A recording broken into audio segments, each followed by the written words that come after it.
things, you were contacted by an individual who represented a powerful wizard. This individual was named Conrad Grix. He met you, paid you for the artifact, and also extended an invitation from his benefactor to a charity ball. The benefactor being Alexi Faraday. As part of this, seemingly knowing that no one here frequents the high or upper echelons of Karsus Folly society, he sent with he sent a basically a fashion specialist who was to help prepare you for the ball. Speaking of which, that's actually where we're going to start with Alara, because you were there. So you would have met Vana, this very intense blonde-haired woman who basically was waiting inside of Autoluke's apartment when you got there. Yep. And she came on very strong and started just dressing you in clothing. So the first thing she asks you is, she gets right up in your face and she just starts like moving you around, like lifting your chin, kind of fixing your hair, and she says, "Darling, what is your essence? Who are you?"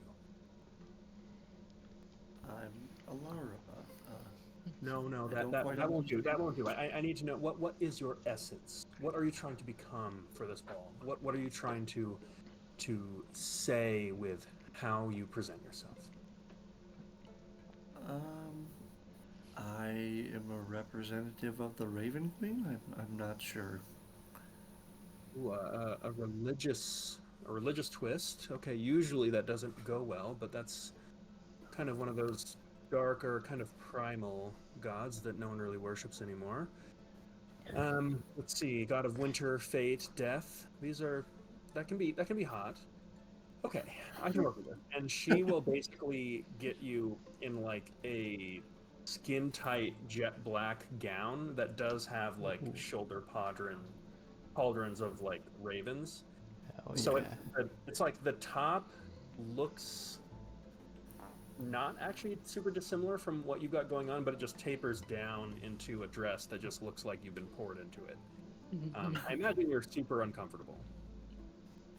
Very much. And Do I have like my cloak I can just like cover up with, kind of just like hide it? Like, No, I'm pretty sure we all got naked in front of each other because there's Yeah. only one room. Yeah. no, I mean hide specifically that. the outfit. Yeah, in so general, as she's like- going to leave, she'll look at you and just said, "Oh, I can take that for you." And she'll like grab your cloak and just No. okay, give me an athletics check.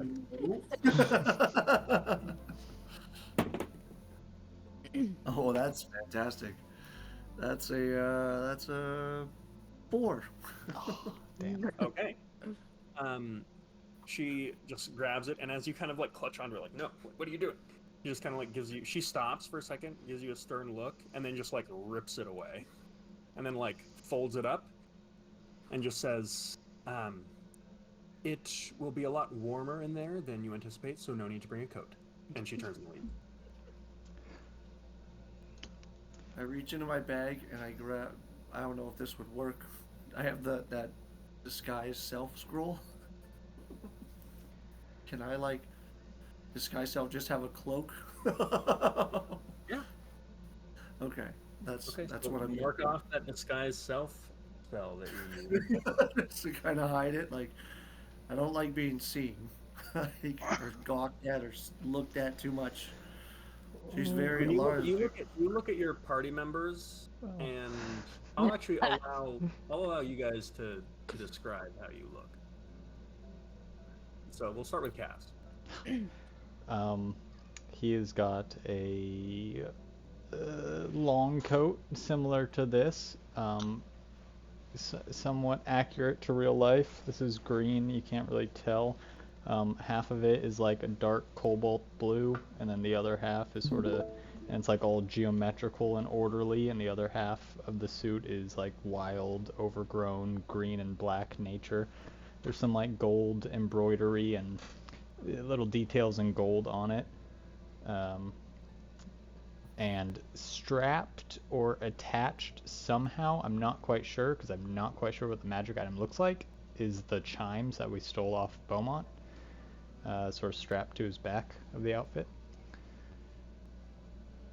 Okay. And that's it. Are they? I've always been picturing like a The tuning only fork. What did they look like? Yeah, there is a. So it's almost like a like chimes that you would see in like an orchestra. Okay. Except it's got a little bit of a curve to it. So it's almost like you took a pan flute, Yeah. took every like third like flute portion, separated them out, put them on like a rack, and gave it a slight curve. They're gleaming with like red crystal, and it comes with like a matching tuning fork. Okay. He's got that attached to his back. Yeah, that's it. The only thing I do to make the cloak look less like look a little fancy is make it like one that's like it's got like white or silver trimming on it, and that's about it. Like Okay. that's as fancy as she gets. I do Yeah. not want to be like I do not want to stand out in the crowd. Okay. Varric, do you want to describe how you look? Yeah, I basically got on like a button-up shirt. Uh, is the arms are rolled up just a little bit, and I've got a choker with the demon tooth in it, and slacks. Just very and I suppose I have nice dress shoes, but that wasn't mentioned. Okay. Sundara? I am in a dress of magical twine that kind Wow. of wraps up in these like frills around my neck that have these floating celestial appearing bodies that are casting light in various directions. And it looks, Very cool. I guess, cool. Also over the top, but Yeah. Sundara looks like a work of art right now. And it's but almost like not in a good way. Like oh, like hell no. very very much like she looks like a walking exhibit. So it's so I'd say Alara looking around, like everyone is standing out a lot. It's high fashion. With that being said, is there anything that you guys are doing There we go. to prepare? It will look amazing. Thanks. That's the goal, Lana darling. was not very forgiving, so Sorry, I'm not one for dressing up for events, no matter what the event is. Actually, um, how do you think, like, how do you think this is going to go? Well, I I mean- think it might be a trap. I think there's a very good possibility that it's a trap. Faraday's throwing it off. But it is also very public. So I doubt something too drastic will happen there. it might be just a big intimidation session where he's like, "Oh my gosh, you murdered one of our friends, and know that I have all of Just this calls his power and can kill you at any time." Yeah. I mean, but he's alive, so That's true. Yeah. yeah. Guess we didn't murder him.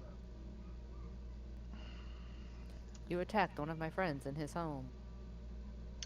Just to clear up this whole above the table point, I thought I confessed to that last session. I feel like you definitely didn't. Okay. Yeah. I thought you were like, I also remember that you had not Okay, that's I weird. felt like you doubled down. Alara almost thought something was Yeah. suspicious, and That's then right. Alara said nothing because it's none of her business. That's Yep. right. I'm sorry. Carry on. You should be sorry. Cass is looking at the floor awkwardly. Maybe like fake inspecting his shoes. Yeah, I am gonna say, not to bust you out here. Given that Beaumont was sort of Cass's nemesis, it seems weird that he isn't shaken by this, by like going into Faraday's spire. If they were friends with the notion that like, oh, like you killed Beaumont or not.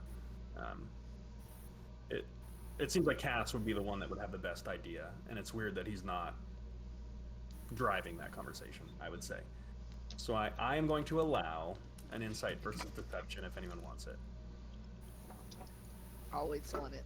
Always. Boys. Just make your rolls. Let me know if I even need to pick up the dice. Oh. Damn. Probably Flexing, not. I have a man. 16. You know what? God, I now want to make this a passive roll. Not that it won't make a difference, but okay, you smug fucker. Yeah, you don't have to. You don't have to roll. Yeah, I only got 18. My passive perception and insight are 19. Well, this is an active roll. Oh, okay, yeah. I mean, but the thing is, though, you already Yeah, passed I the kinda roll, figured and you so. chose not to say anything. Yep. So, Alara, you have an idea that Cass knows a little bit more about the Beaumont situation than he's let on. Okay. What's the Also, lowest you could roll deception, just so I know? What was I that? think 8. What's the lowest you could roll for deception? 23. Holy shit. Oh God, it went up What the Yes, hell? it did. as he fixes his coat. Right. Just make sure devil horns, right? Let's remember Yeah, devil and horns. now, yeah, I feel like I just became racist against tieflings. As he's sitting there like, yeah, 23. All right. So with that, loadouts. What are we rocking? I need to know. All right. Okay. Yeah. Just what I'm wearing. So Varric, you've got the demon tooth. Yep. On the Okay. choker. Simple, bold, centerpiece. Let me Yep. give you a +1. Awesome. Take it. Sandara. I had the dubious apparatus already. Mm-hmm. I think I'm gonna add on the charm of Eldritch Hunger. Very cool. And we can just slip charms into our pockets, right? Like they don't have to be on a necklace. Correct, but you are going into like a den of like hundreds of Yeah. high-level spellcasters. Yeah. So you get the sense that like to some extent, if anyone wanted to look, this would be anything that you've got on you is going to be readily apparent, and that's why Vana was so like that's why she was explaining to you like, hey, this is actually a big deal. Where like there's almost like the fashion and then there's the meta fashion of like all the shit you carry with you. That is actually making a statement because you assume that people are going to be using detect magic. Yeah. Yeah. I mean, I'm gonna have it up all the time, so Yeah. I think everyone's gonna be. So Sundar, interesting. I'm gonna give you a +2. Yes. And to clarify, Varric, you're actually also at a +2 because you both get a +1 from Vana's outfitting. Okay. The dubious apparatus is interesting. It's Netherese conversation piece. The Eldritch Hunger is kind of like a little. It's an eyebrow raiser, but it's not going to drop you down a point. Sweet. Cass. The harmonic resonator on my back. And You know, depending on how this looks, the Hangul Dynasty Oh. hand fan, Nice. depending on its color. You son of a bitch. It is going to be white and gilded with gold. Oh, yeah, okay, that can work. Oh, Yeah, that's nice. I will take that as well, and then nothing else. Yeah. Cass, I am giving you a +5 Ooh. to all of Yeah, your. dude. In fact, you know what I'm going to do? Just to keep this like. Well, no, that doesn't even affect you. Yeah. Yeah, I mean, this is the bet I made for myself. You're getting a +2 for the resonator, a +1 for Vana's work, and I'm getting another +1 for the Hangul fan because it's stylish, it's exotic, and it shows that you're a well-traveled, kind of a bit of a Renaissance man. So That's only That's four. only 4, yeah, so just 4? 2, 1, 1. Thank you. 4. Okay.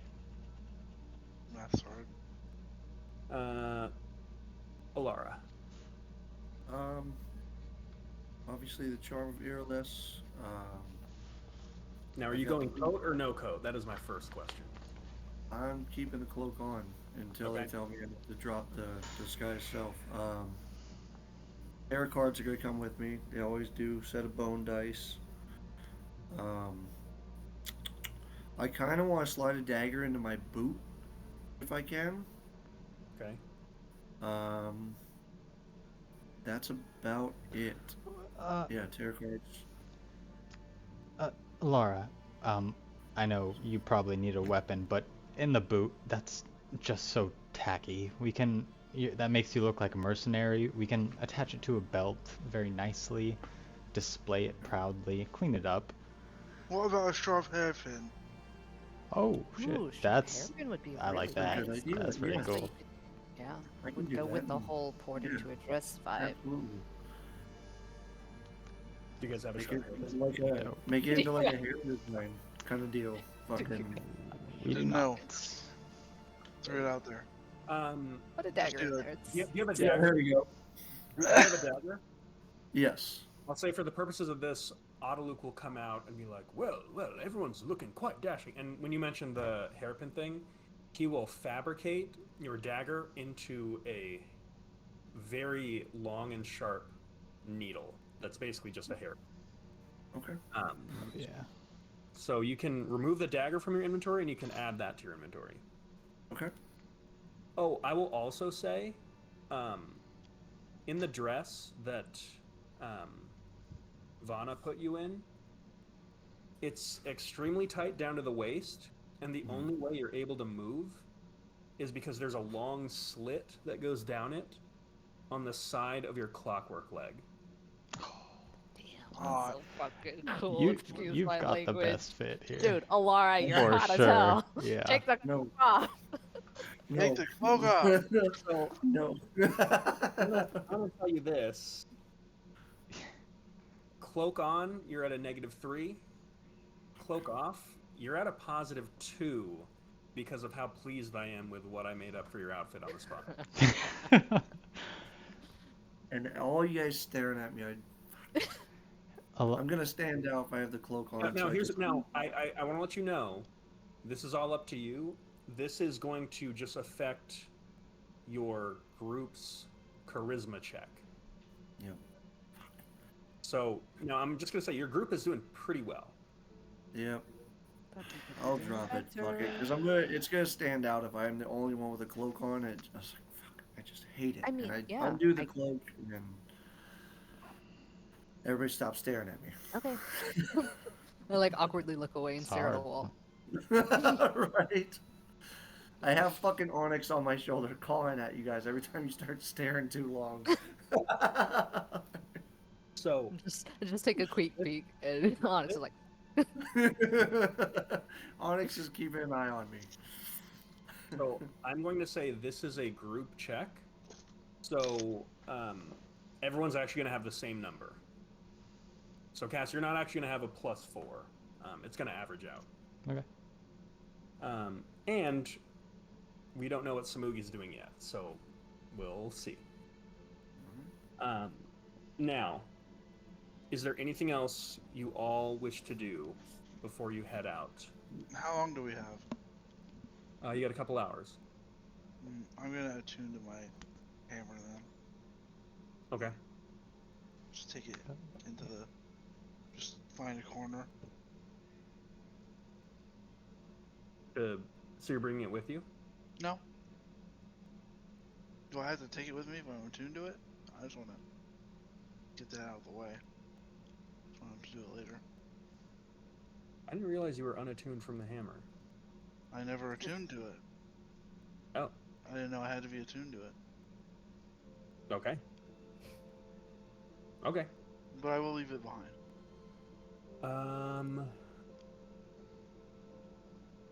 Unless that'll unattune me from it. It might.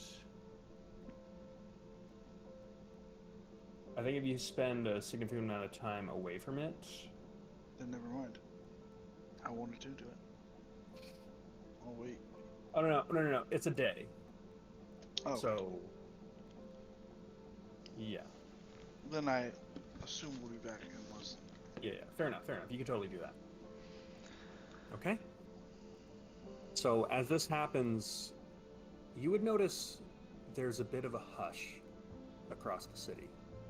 Almost like the entirety of Karsus Folly is holding its breath in anticipation of what is going to be one of the events of the year. So briefly, as you take a step outside and kind of look around, there is less hustle and bustle, and it looks like anyone who is anyone is getting ready and flying out towards the Shattered Spire. Do we know how to get there? Shattered Spire. I mean, we could probably follow the stream of people. Is Autoluke coming? Autoluke does not seem to have an invitation. Oh. Aw. Ouch.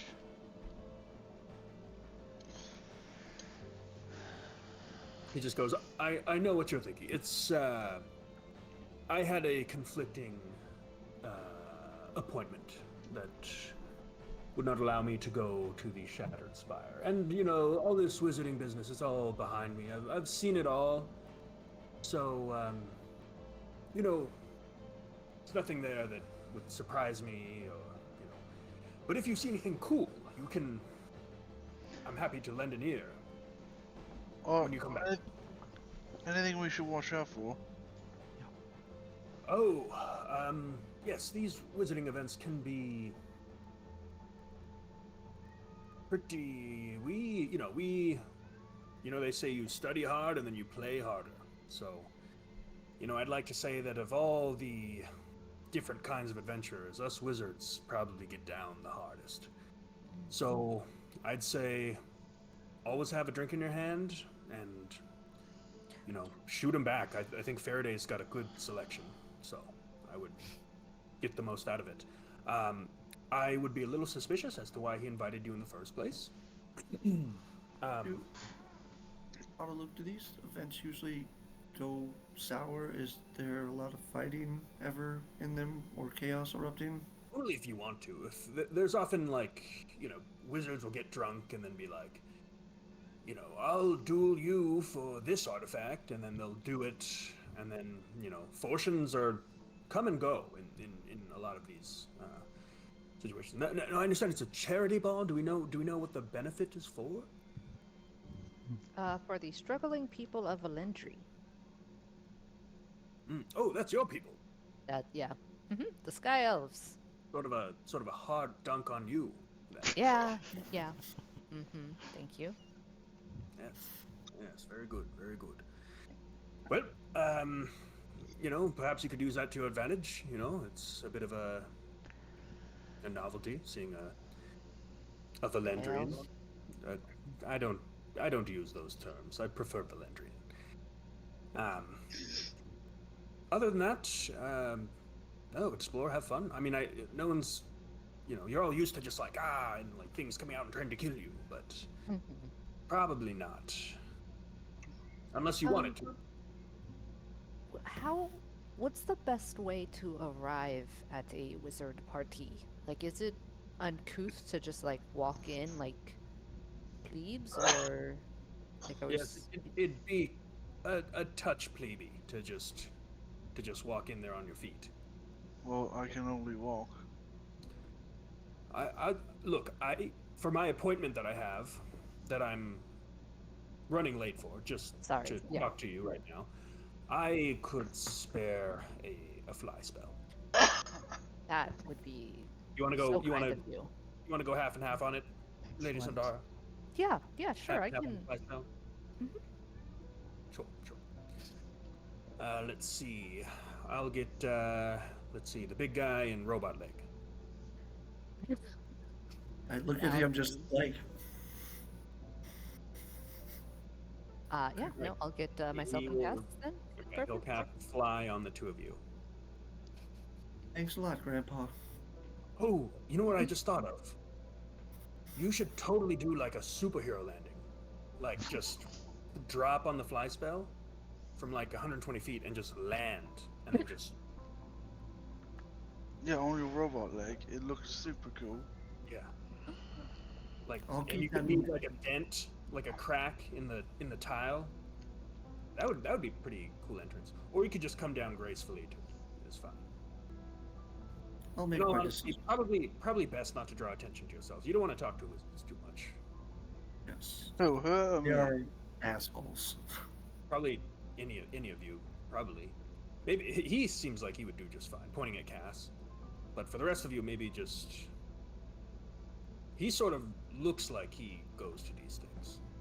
I always felt weird because I'm more of an introvert, so I just sort of get drunk and then. Really, Wow, I you're an really extra. wouldn't have taken you more as an introvert. Yeah, people tell me that, but when I'm at work, I've got like a certain personality, and then when I'm not, it's different. Okay,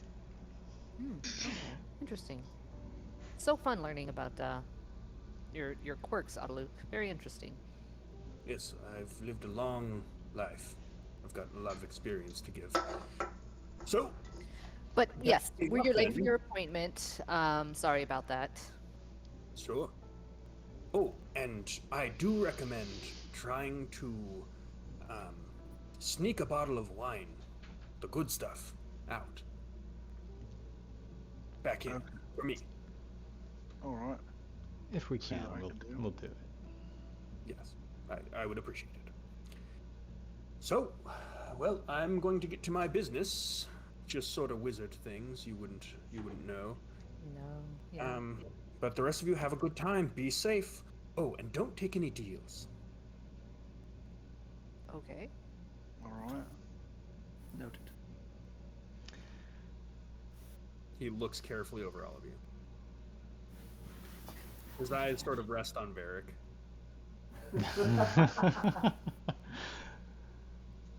Okay, I won't take any deals. I know you won't. Very good, very good. Well, have a good time, old friends.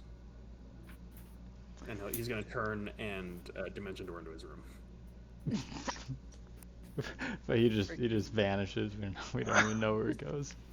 Well, you hear clattering on the other side of the door. Jesus. Okay, I guess we Good should point. head over. I think you said you didn't get to go to the ball. I mean, he's probably a little bit. It's kind of a bummer, right? But he also, I mean, he used to know Faraday, so that's like, Yeah, the kind of feels like a double slap on the face. yeah. So it seems Eddie, like Hey, that's so Eddie, loud. we are getting nuclear. I know. Oh, Are sorry. these chips? Yep, sorry, hold on. Mind where the mic is, because I think you're doing it right in front of the mic on the laptop. Yeah. All right.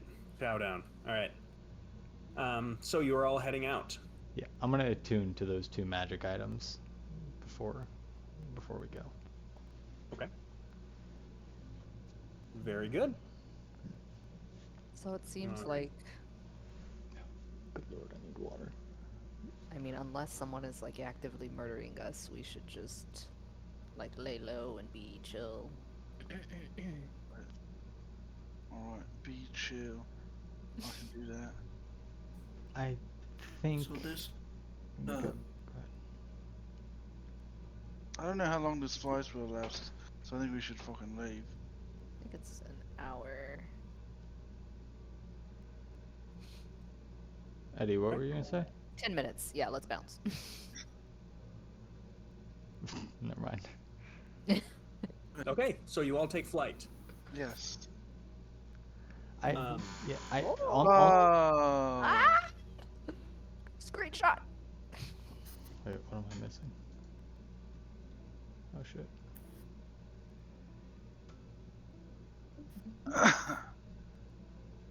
So, as you do, um, you do get the sense, you know what? Flying around Karsus Folly is that's sort of the way to do it. The city is dope from elevation. You don't notice this, but a lot of what goes on here actually happens in the sky. So there are entire businesses that are on like larger towers, and you can see other wizards' towers and things like that. And there is just this general convergence towards the central portion of the city where the Shattered Spire exists. It almost seems like there is specifically a some cloud cover that has always been suspiciously low, almost like magical fog. But as you get above it, you see the spire for what it truly is, because the bottom is completely inaccessible. You don't know if it's always open the way it is now, but as you approach, there's pretty obviously a large reception area. And you just sort of see a bunch of other people like filtering in. It actually looks like this has been going on for a while, and it's starting to trickle down, and you are some of the last people that are entering. All right, a little.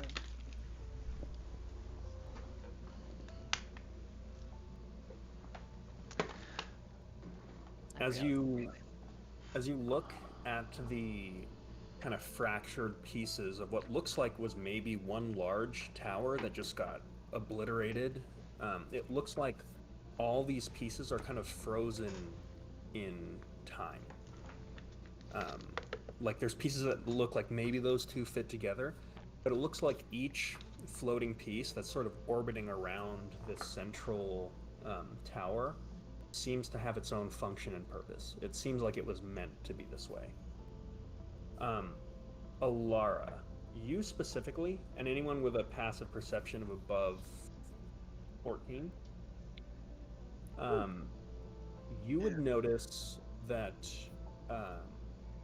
in one of these kind of distant fractured pieces, there appears to be what looks like an amphitheater, where you can see like tiny little figures, like there's people hanging out like in this completely other separate piece, as they're all kind of revolving slowly around the central spire. So do you all land? Yeah. yeah. Yep. Yes. Okay. As you do, you notice there's just sort of wizarding folk that are sitting there, like having little conversations before going inside. A lot of them have a drink in their hand. You see, to some of you, this might be somewhat familiar. Maybe Cass, you've been at events like these. It's just people mingling. Absolutely. Yeah.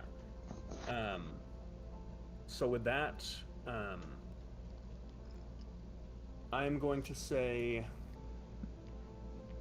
real quick, I'm going to resolve your equipment loadout thing. Since Samugi got no help from anyone, if and when he shows up, he's going to be at a bit of a disadvantage, and that's going to bring your guys' score down a little bit. So we're at... Can I argue? Yes? He's pretty rare and exotic himself, isn't he? A He is. genuine monk. But he's also just this old gnome that looks like he doesn't belong. Okay. So you guys are going to go down to a +2 to all your charisma checks here. Okay. Okay. That's just a plus. That's a +2 bonus on top of. Yeah. Okay. I'm going to call that your allure, and that can go up or down as the party goes on. Mm. So, I would be, I'd be kind of waiting for Cass or Sindara to take the lead on this one, or Varric, or anybody. yeah. Yes, and I'm just staying at the back, just kind of quietly, like hiding myself and my right leg. I'm gonna That out. start walking in like I'm supposed to be there. Yeah, perfect. Alara, you specifically would notice there are people from all over Karsus here. It's not just people of Karsus Folly. And you see a few individuals that look like they're high-ranking within both the Queen's emissaries and also some very obvious FETC nobles. Fuck them. Okay. Um, do I see the queen anywhere? Like as we're walking in? You get the sense that if the Queen was here, you would know. Okay. Like, Very, very interested to meet her. yeah, I mean, as kick-ass as this party seems, it would be quite a feat to get like the Queen of Brightwater to show up. Damn it. Okay. That kind of puts me at ease because I don't know why, but I find a sense of security in knowing that her people here. Because fuck the FETC. If it were all FETC people, I would not be comfortable. Yeah, I mean, there's definitely a couple. Yeah, I'd say that helps me loosen up a little bit to not be so on edge. Yeah. Okay. So, as you all enter, you see this large, honestly, as imposing as it is for being a huge wizard's tower in the sky, the outside of it looks somewhat like what you'd expect of like an ancient wizard tower. It's just stone, beautiful architecture. There's pieces that look old, almost certain parts that almost look like ruins or something happened to this place. But as you enter, it does completely change. Um, so, as you enter the central reception vestibule, you notice that where there was kind of this like sandstone clay on the outside, the inner chamber appears to be like an open. I don't know how to say this, but like the back wall is completely open where you can see the sky beyond you. Cool. There's a somewhat low hanging ceiling, and by low I mean like 30 feet ceiling that appears to be made entirely of like silver and crystal. You are in right now what looks like a glass palace. And there is strange music, and there are people dancing, there are people drinking, and you notice that everyone here is wearing a mask. Oh fuck! It's a masquerade ball. And Wow. and as you step towards the front, there is a large black table that has a selection of masks for you to pick out. So freaking dope, guys. Are there any large enough for my face? Yeah. Cass Oh, Cass shit. sprints to that thing. I am like right on Cass's I heels. want to It's find like, one. oh, yep, yep. Yeah. Um, very good. Um, as you do, you guys all mask up. Yeah. Yes. Yes. That I I mean, want a full mask just to be certain, like the Raven Queen, like the full. I know that's not all white, but like a full mask would work. For the I most just part, most of them will like leave something uncovered. okay. I just want the half. Just the eyes and Okay. nose. yeah. Very good. Is anybody looking for anything specific? a half face, but vertically. Okay. Cool. Easily done. Okay, Phantom of the Opera. It's kind of like, yeah, broken off an edge. And it kind of matches the suit. Yeah, Yeah. exactly. I guess. Are they all of them are all black, or is it like whatever color you want? You could pretty much find anything you'd want. Okay, I'd find an all white one then. I'm Okay. fine. Yeah, that gives a very. It does give like a very Raven Queen kind of feel to it. I'm gonna hold I a just couple. don't want it better to with clash with my outfit. I'm gonna hold a couple to my shirt to see which one's like. color. So, as you guys are fucking around with the masks, you notice the entire hall sort of has like this general like bumble of excitement to it.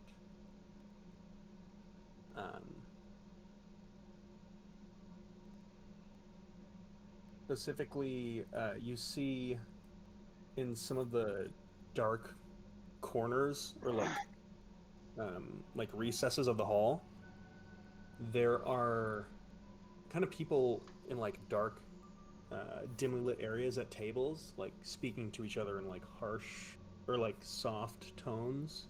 There appears to be some kind of side action going on here. Can we go peer over and see what's going on? I'm not. Or like go ask the. I'm gonna offer my like elbow to Sandara to like, you know. Yeah, I'll take Varric's elbow and then I want to grab a drink. Okay. Before we get a drink. split off and we get too far, don't reveal anything that you don't need to. I just want to make it known. It's kind of a game of information here. Okay. Good. I'm Okay. terrible at keeping secrets. Try your best. Does that include our identities? So we shouldn't tell people who we are?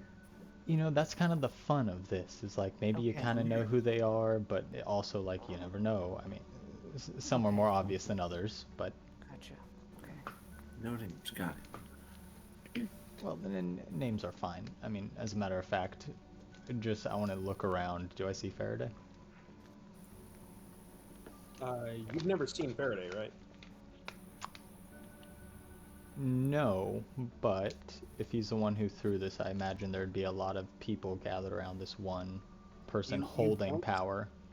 You don't see anyone that appears to be. You don't see anyone that you would clock as being like, "Hey, that guy's probably Faraday." Okay. It kind of looks like people are waiting for something to start. Is There's, a there general like consensus of who- music happening right now? There is. Sandora. It's Go ahead. Do you want to dance? Yeah, let's go dance. So I'll take Sandara out to the middle of the, not the middle, but to where people Okay. are dancing. I assume Give we're me- ballroom dancing. Mind her toes. Say it like I'm not married. I've danced. Okay. Yeah. Give me a combined check for this, and you can use whatever skill you wish. Certain ones might be better than others, though. I lean into Cass. She's probably going to need clockwork toes after this. Jesus. I'm gonna use acrobatics. Roll. Okay. So 16. Got a 15 performance. Very good. Nice. So you all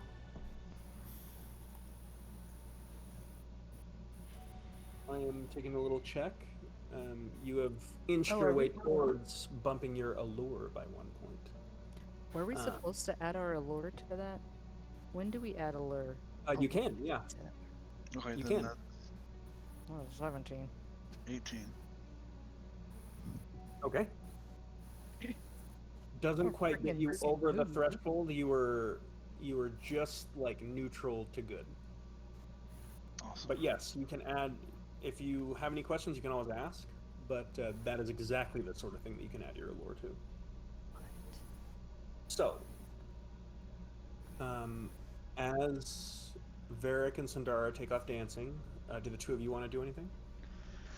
Grab a drink. Yeah, Okay. Alar. Let's grab a drink and let's just make ourselves a part of groups. Don't really conversate much, I guess, unless it's simple stuff. Yes. Okay. Cass, you said your detect magic is up. Yeah, I have to cast it every 10 minutes technically, so is that like weird to be casting magic in here? Do No, I see everyone's doing anybody? Okay. Then yeah, it. Yeah. it'll be up every 10 minutes. Okay. I'll be honest. It is pretty disorienting to have it up. Oh, It's at will for you, right?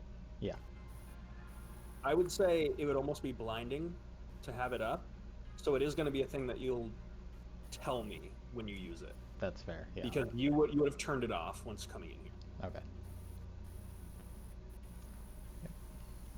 Um, as you go to grab drinks, you see what looks like a man in maybe his like early 40s, late 30s, kind of very statuesque physique, a little on the leaner side, kind of open dress shirt, revealing like some very like harsh looking tattoos on his chest. Not what you would expect in a place like this.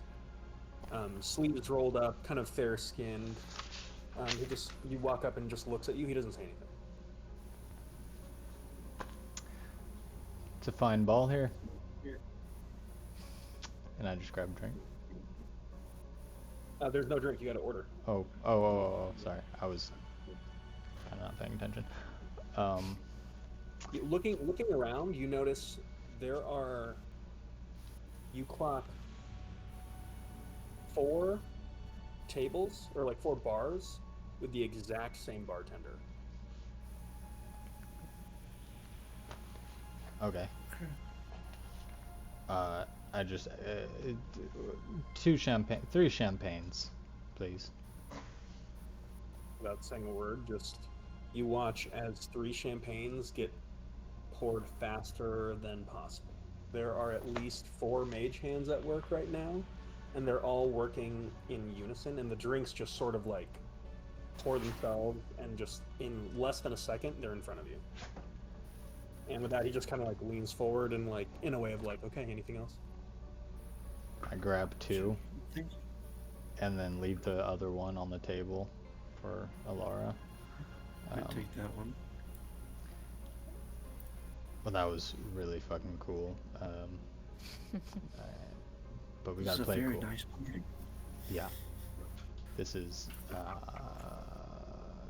I'm just now realizing the depth of spellcasters here.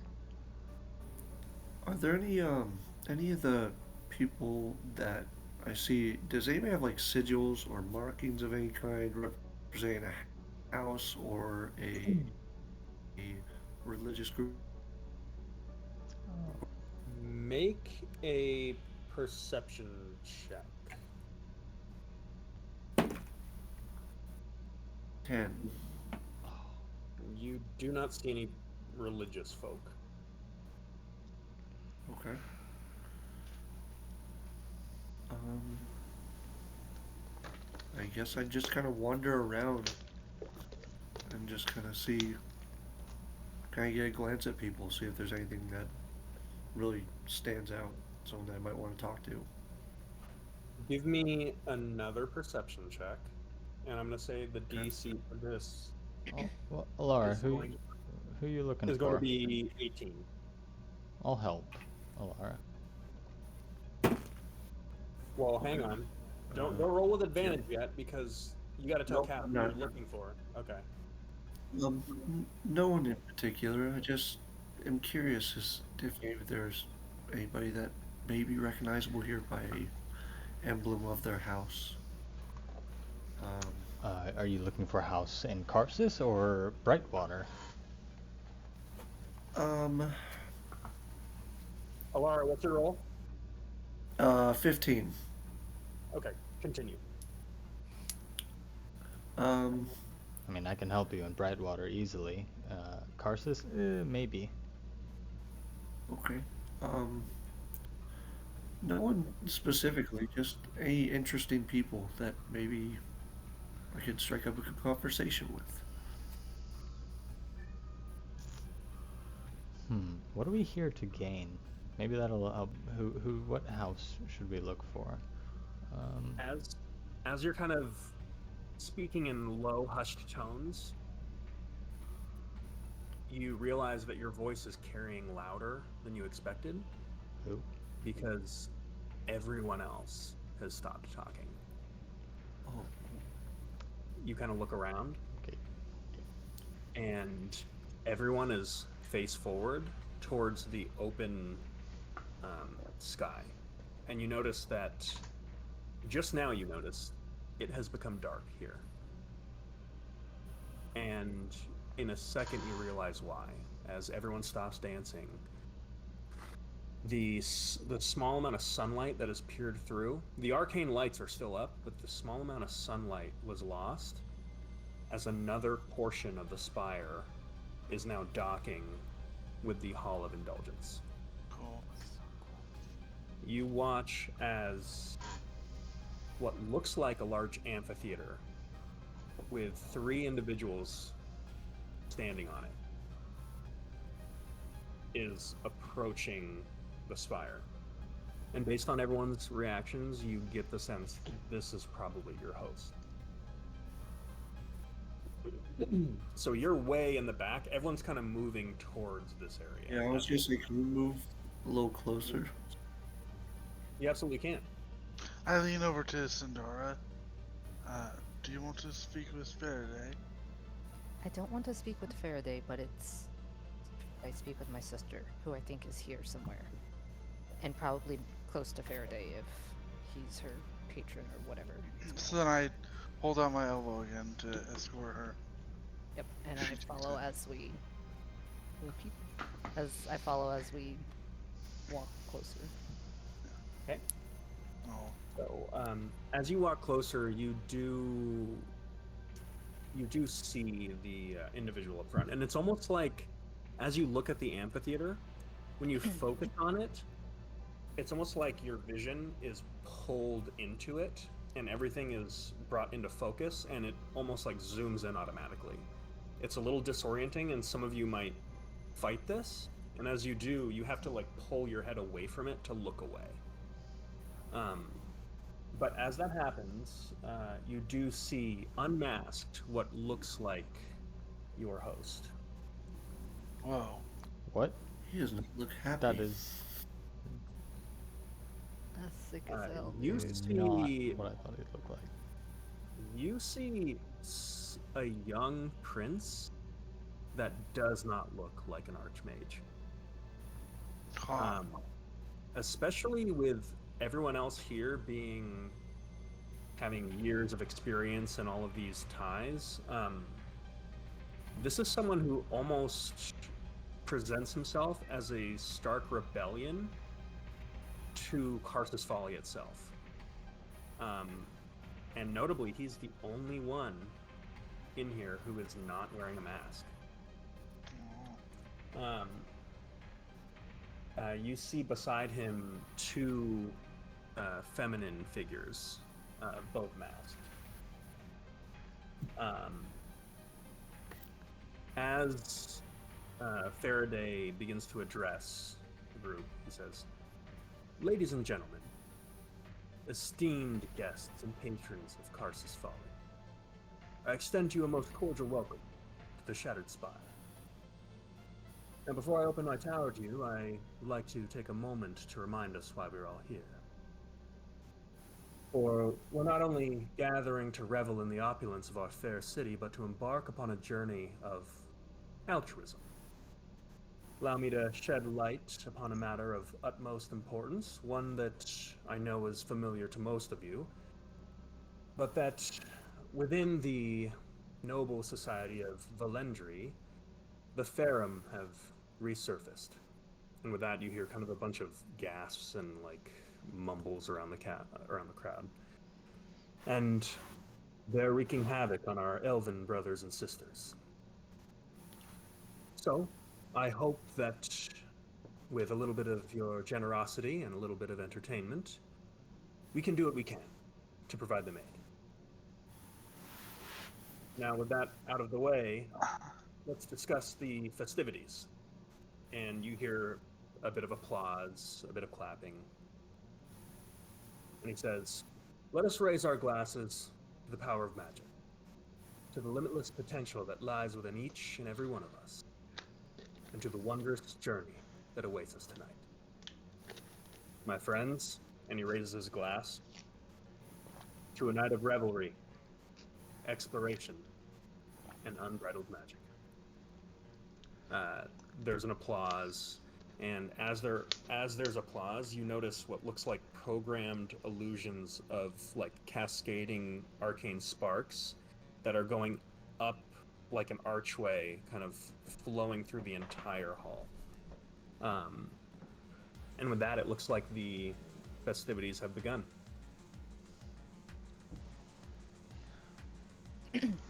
Wow. Wow, indeed. You watch as Faraday and his entourage step off of the amphitheater and kind of into the area where the two halls meet. It seems a lot more casual than what you might expect. Would I be able to recognize Elwyn with the mask on? Due to the fact that you asked, yes. Which one is your sister? She's wearing a dress and What was that? wearing a gold dress, and she looks not pale like Alara. Oh, good. Okay. I assumed as much. Yeah. So I will not shove, but definitely make way for Alara and myself. Should Okay. we like, I don't know. It's too late now. No. I wish Cass was over here, and I look around trying to find Cass. Yeah, Cass, I mean, you would see Varric and Sundara approaching Faraday's entourage now. Yeah, I'll Kinda hard to miss me. I think I'm slightly further away than them, but I'll tug Alara along, I guess, and make our way to at least Sundara, because Varric seems to be splitting the crowd. Okay. So you're close by, but not going with them. Yeah, I'm trying to catch up with them. I think we're just Okay, we're just further away, so I'm like pulling Alara along through I mean, the crowd. it's pretty easy to do. Like your Goliath is, you know, splitting a crowd of wizards like they're nothing. Like he's just leaving wizards in his wake. So it's really no. I mean, there's a couple people that are just like, well, I never. I had say- assumed I still had Alara's arm. Sundara's? Sundara. Sundara, sorry. You guys need to change your Yeah. names. But you are I picked my muscling name away first. through. Yeah, I'd like to slow us down so it's more of a casual. Yeah, okay. Okay. I'll take the hint. As you do, from an uncanny distance away, you watch as Faraday looks up and locks eyes with you, Varric, and just kind of like gives you a nod of acknowledgement. I'll nod back. So you see as he just like turns, he's holding a glass up, and kind of turns behind the glass and like mutters something to the woman on his shoulder, which apparently is Sundara's sister.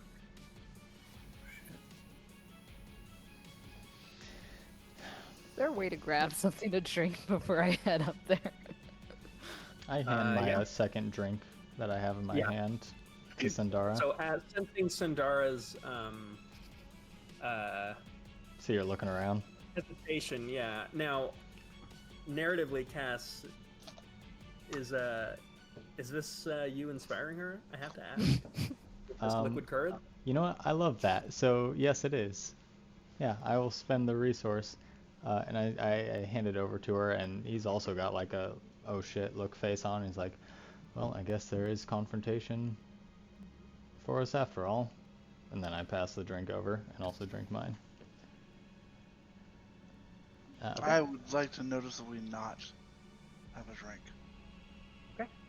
So with this, you all approach, and Alexei Faraday steps forward to meet you halfway. And as he does, you see as he kind of like gestures for people to move out of the way, and they do. And it almost creates like this little circle. I'll extend a hand. He is not looking at you. He is looking at Sandara. So he's not like stiffing you, but you get the before you even reach out, you get the sense that like, oh, he's like not. He's addressing her right now, and he just goes, "Ah, very good. The Valendrian. Melinius advised that we had another ambassador. Please, Your Grace." And he goes to take your hand and like politely like give you a kiss on the hand. Yeah. I'd let him. Yeah. You watch as Elwyn has like very noticeably stayed back. And he does that and kind of turns, expecting her to be by his side, and just says, "Ah, I understand you two have history. Looks like we've got a proper reunion." And you see as he like beckons her over, and she like steps forward, and he like leans over and he gives her a little kiss on the cheek, and then he whispers something that I don't think anyone here can hear. Fuck it. I'll allow anyone who wants to make a perception check. Yeah.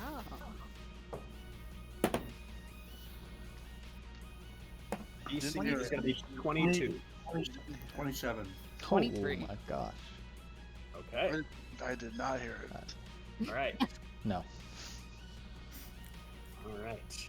In the sky, everyone can hear you whisper. Okay. So what you hear him whisper in a low tone, almost through closed teeth, is, "Remember to mind our manners, darling." Prince Faraday, it's so good to meet you. Thank you so much for hosting this ball in honor of Lindri, and it's also wonderful to be reunited with my sister. I haven't seen her in quite some time. I didn't know that she was in the city. And I smile all casually. He kind of awkwardly says, as I said, I do understand that you two have a history. I understand this is the first reunion in quite some time. Perhaps you two should take a moment, please. I would love that. Thank you. I'll meet with the rest of your friends. And you watch. Make an insight check, Sandara. Oh, natural 1 or 6. Perfect. Yeah. So yeah, your sister just kind of like steps. She just turns her back and starts walking away. Before And I- Sandara leaves, I'll grab her arm really quick and be like, "I'll be here if you need me." And I No, nod. okay. I nod to Varric and walk past Faraday and follow behind Elwyn. I'd put my hand out for Faraday. Yeah. For him.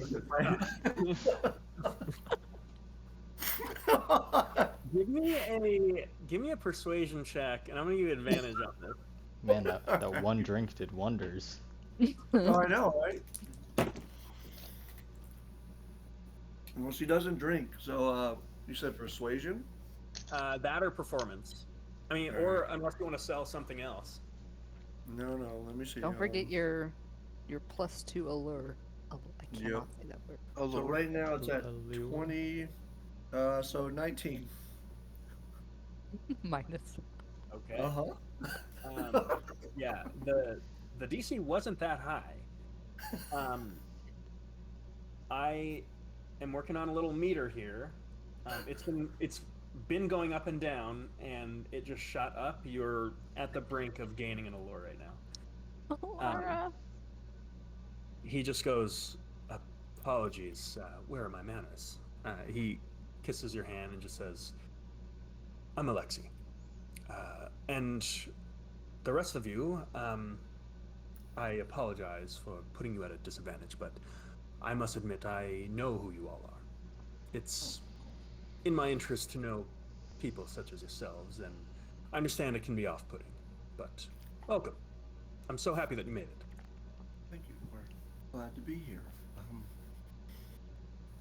I didn't know we had Um, made big enough waves to find our way into conversations and to. uh, he kind of continues on as you were saying that. Mhm. As you trail off, he just says he kind of like beckons over towards the other woman who is there, and he says, "Now I'm sure you all know the Duchess Dunsparrow Beaumont."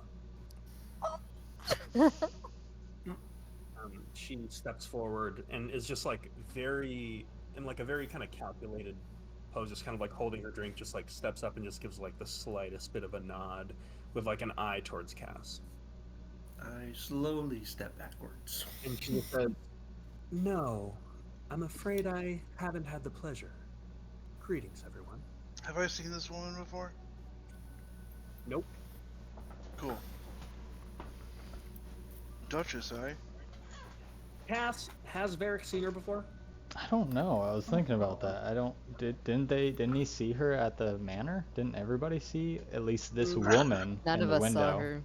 Only you I did. don't think anyone would No. have clocked it. I was more talking about before, and I think the answer is no. Oh, the answer no, but no. Yeah. Past life, no. I was too busy crushing her father's chest. Oh shit. Cass She gives a says, bow. Good evening, Duchess. "I know you, Cass. I'm Dun Sparrow. It's a pleasure to meet you all here in Carsus Folly." And she kind of looks expectantly over the other two of you. The honor's all ours to meet you, Duchess.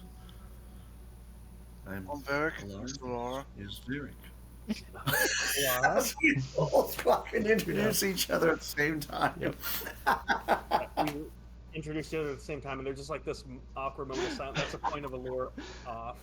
So just pop Oh, on the come meter. on, Just that pop was on the good. meter. You didn't go all the way down. Oh. She kind of pauses and kind of shares a look with Faraday for a second and looks back at you and just says, "Alara, pleasure. Varric, charmed. You killed my father with a hammer." Correct. Yep. Immediately, Alara gets like a oh shit face. There's this moment of silence as Dunsparrow was just staring at you, Varric. And with that, it's broken with this. By way of arcane divination, I am sensing some tension. This calls for wine. And Is that what he, Faraday said? yeah, Hilarious. he kind of beckons over, and you watch someone step over. You notice Alara. Everyone, give me a perception check. Oh, come on. You know what? Fuck these dice. I ain't rolling these anymore. 14. 22. Okay. This makes sense for you, Varric, not to notice this in this tense moment. Alara, you notice the server who comes by is the exact same server who was at the bar before, who there were multiple copies of. Also, his physique, his height, his build, his tattoos, identical to Alexi Faraday. Hmm. Just math. Staring back and forth. You must go to the same artist, I see. As I Um, just awkwardly pointed out. illusion and transmutation, my dear. It's a practice I've been using where I like to see myself in the shoes of my serving staff. So this is nothing more than an arcane conjured servant. Oh, okay. So wine, and with that he takes it and just with his hands, like he's doing everything by hand right now, like begins to uncork it. Cass, um, are you proficient in? You know, I don't give a fuck. You're proficient in this. Um, give me a intelligence check with expertise. Whoa.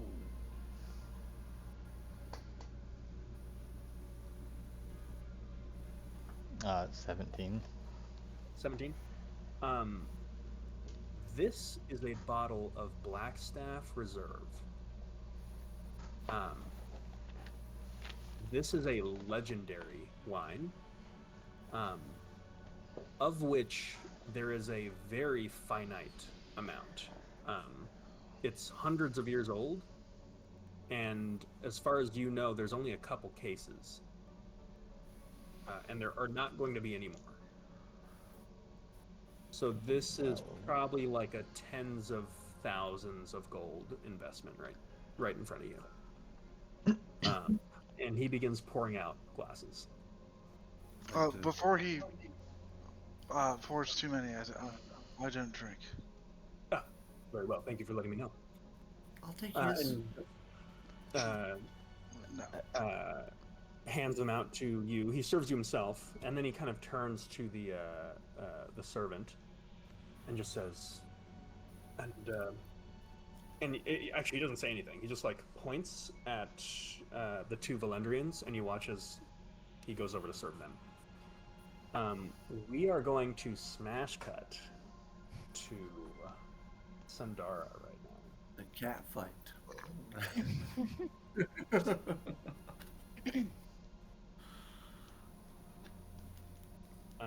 So Sandara, um, you follow your sister, and she still has a mask on. She kind of turns and like sits at like a kind of standing table, or doesn't sit. She turns and like stops at this like kind of podium standing table and just faces you,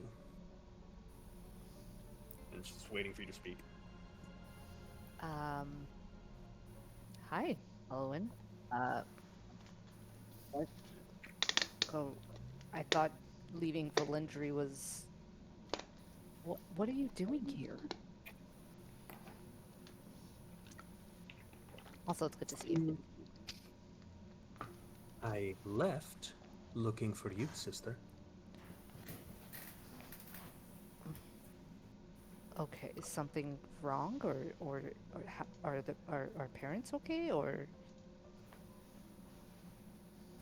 Our parents are fine for now, Uh, I but mean, I no, made it. things are not okay. I mean, what's going on? I made it pretty clear when I left that I'd be gone for who knows how long. You made it very clear how you felt about that. What you didn't make clear is that you are planning on erasing any attempt of divining whether you're alive or not. Oh, was that that was not intentional. That was I know. Alexi filled me in. uh, yeah. Let's talk about that too. How did you get entangled with the prince of all people? Give me a persuasion check here. The DC's 20. What's that? 21. Okay.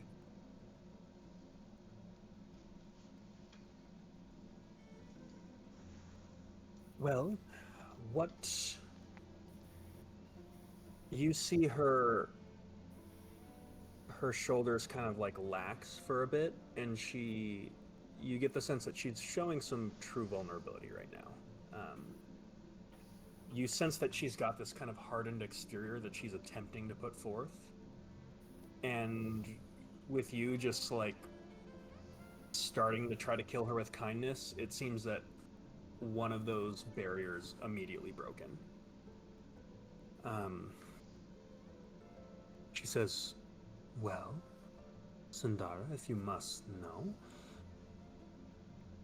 it is truly an unexpected predicament, I will admit.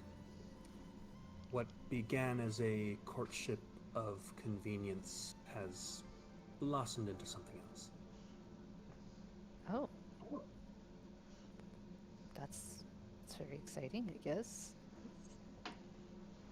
Why do you say you guess? Uh, wow, that's a very poignant question. I just, I think I don't you know. I guess would not be in a place to judge someone else's choices in this regard.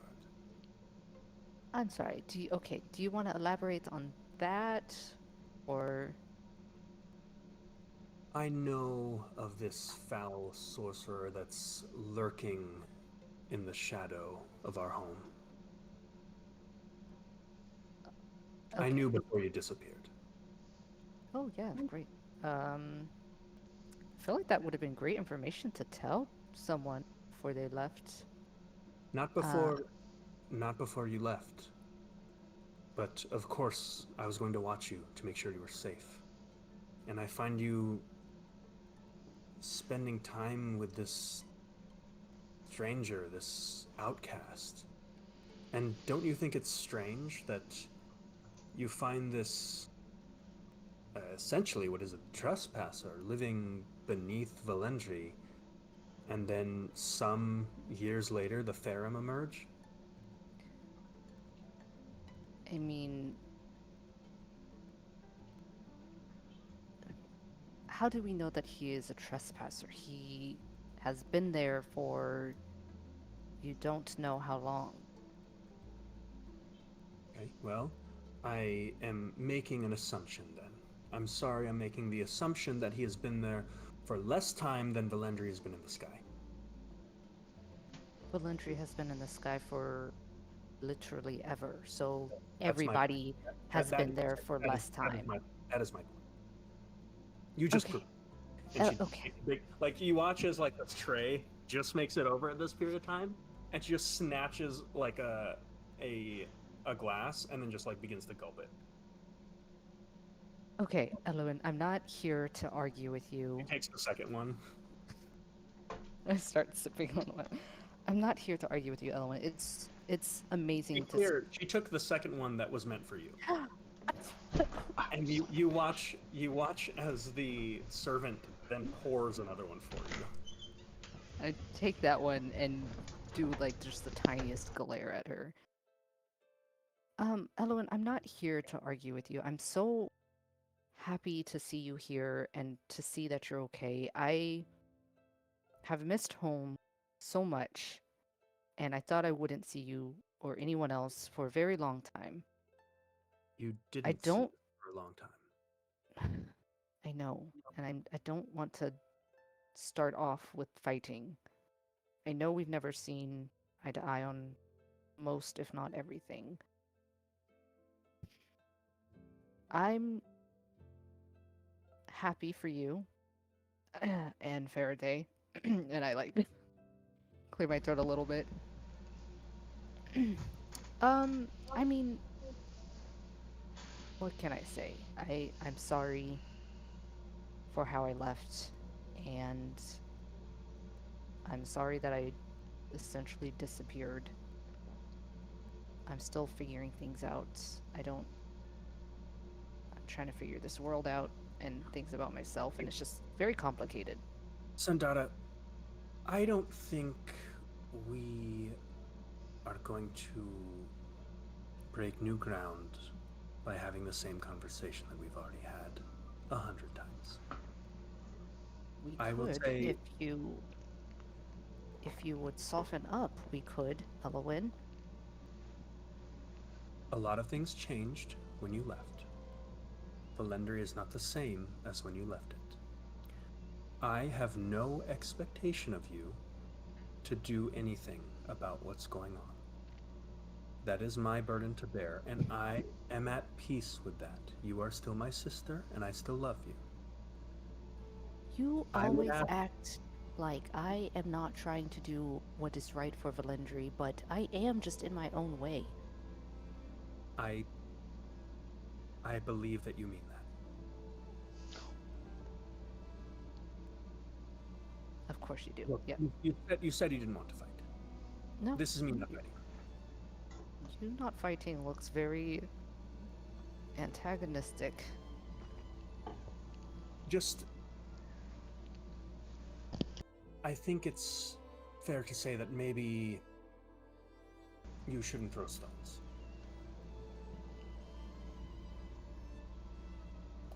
Okay, yeah, that's fair. I throw no stones. I put all the stones down. I I don't know why you would have a problem with me. If anything, I would have thought you of all people would be excited to see me branching out from. I'm He's different. I'm not unhappy. It was just a surprise, that's all. I just didn't expect it. Okay. He And seems, we don't have to talk about it. of course, yeah, no, there's so many things we don't have to talk about.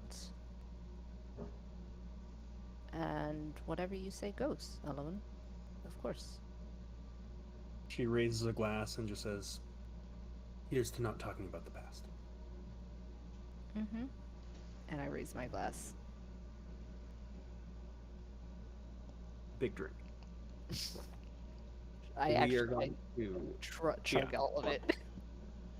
Um, I will say, despite the um, tension, as soon as this wine touches your lips,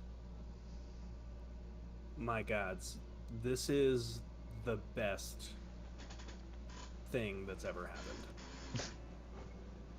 This wine or this conversation? Oh, No, the conversation's terrible, but the wine almost makes it worth it. Um, um, it's you can still chug it if you want, but as soon as it touches your lips, you might not want to. yeah, no, I don't want to. Um, um, so going back to the rest of the group, we're kind of bouncing back and forth. Um, uh, the rest of the party has now,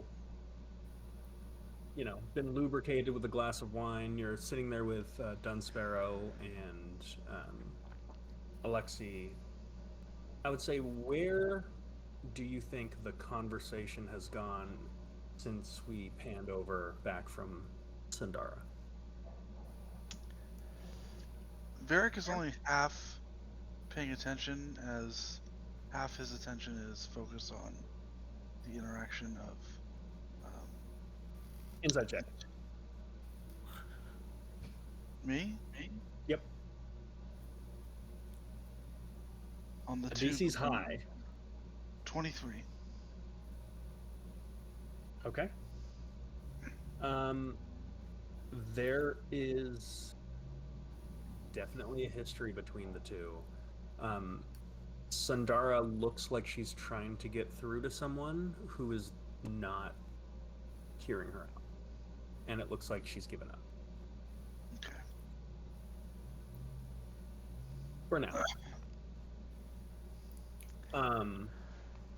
So I'll ask the face of the party, Cass, since this awkward pause, where's the conversation gone? I mean, I feel like it hasn't been that long, so I've tried to steer it towards about the charity ball itself and Sure. the event and all that kind of stuff. Like uh, I never mind. So yeah, Cass is just like, uh, this this ball, this charity, this event, all for the Valendry people. That's so generous of you, Faraday. I didn't know they were in such plight. Well, one might call it generosity, but another might just call it strategy. I'm sure as you're aware that should the Farum breach the borders of Valendry, Karsus Folly would be the obvious target, and if our city fell to those aberrations, the hive they would establish here would likely spell the doom of Karsus and the rest of the world thereafter. So, it seems like foresight that one should take care of this issue before it grows. Very curious and looks at Faraday. Who are these enemies? Cass. Who's proficient in Arcana or History? I don't think I am either. I mean, you're a bard, so you have Jack of all trades, so I'm going to allow a roll for you, no matter what. I'm proficient in Trained history. in history. I'm curious about who these people are too.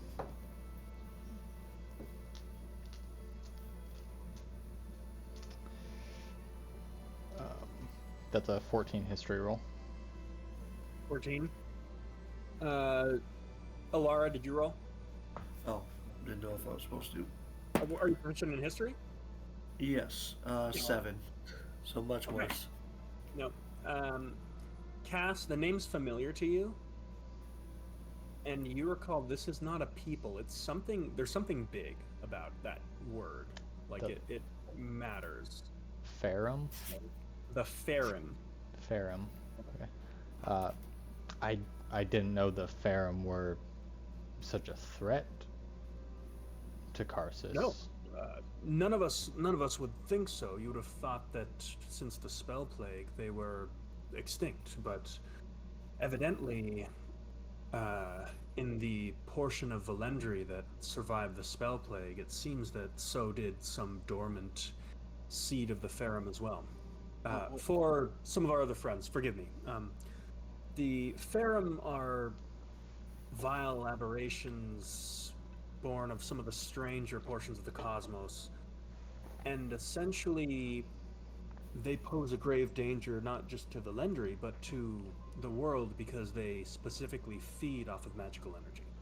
Are they So, physical creatures? physical creatures. They specifically are the creatures that drove Karsus to create and cast the spell Karsus Avatar and Karsus Folly and everything thereafter. So, It was forgive me, I'm not well versed in this subject, but this is not. I wouldn't expect most people to be learned on this issue. what do they look like? Well, it's sort of it's a great big worm with teeth and arms. A worm with Here, arms? I'll show you. And he creates a major image of this like borderline huge flying worm. It's like a dune sandworm, But with arms? except it's flying. And then it's got these like lanky, like humanoid Dark Souls-esque, like twisted arms that are on it. How do you Or play such a beast? it's wizards much more powerful than I have battled with that same conundrum. The more powerful the magic wielder, the more powerful the Farum. So, So would it behoove a non-magical being to fight it? Seeing as there being a magic I would say it draw? behooved no one to fight in these. But you raise a good point. The people of Netheril were actually, I mean, believe it or not, hiring mercenaries, non-magical mercenaries, for this very purpose.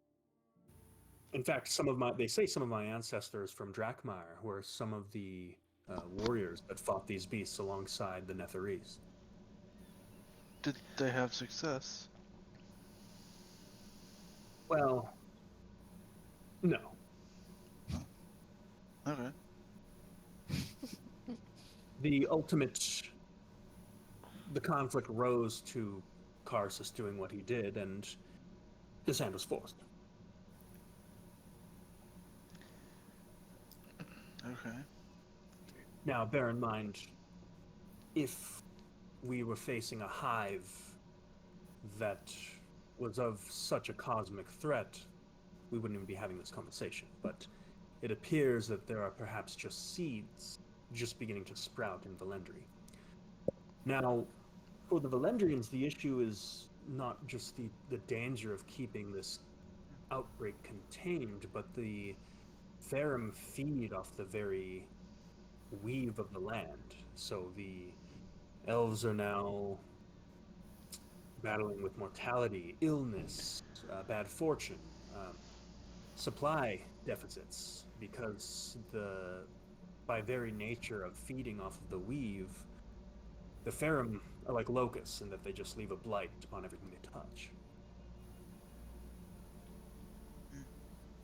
Now, I mean, call me short-sighted, but why can't we just welcome the people down to this land and then push off and just sort of send the floating islands elsewhere with the seeds? I I don't dislike the way that you think, Cassius. Just don't let your party member hear you say that. Well, all the people. The Valerians are very. There is a strong cultural push to preserve their heritage and their land, and I tend to agree with them. They're the last vestige of a civilization that survived the spell plague, and it needs to be preserved. I think if there was a time to take a stand and fight, it would be alongside them, not with them behind us here in Karsus Folly. And Duchess, how have you gotten yourself involved in this matter? You see, Dunsparrow is kind of lazily like holding a drink, like not really paying attention to this conversation, and she says, "Oh, I don't. I'm just here for the wine," and just takes a sip. He says, "The Duchess is being modest. Since her escalation to power from the ill fortune of her late father." Shame. I turn and grab a drink, exposing my back. Damn. It's interesting. You brought the chimes with you. Savage. Good. I mean, last I saw of her father, he looked right as rain to me.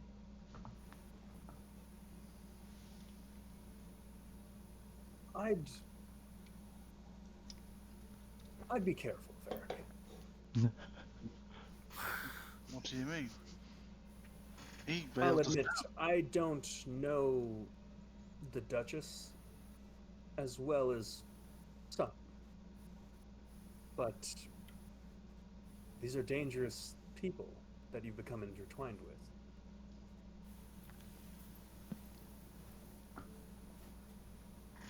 And you watch as Dunsparrow kind of like lazily looks over to Faraday and just says, "I don't need any help from you, Alexei." I'd say she probably already knows I'm a dangerous fellow myself. I mean, an intimidation check. Add your allure to this. Oh, that's sexy. Uh, 19. Wait, plus 21. Plus 2, 21. sorry. She looks at you and says, "The only danger about you is in being underestimated.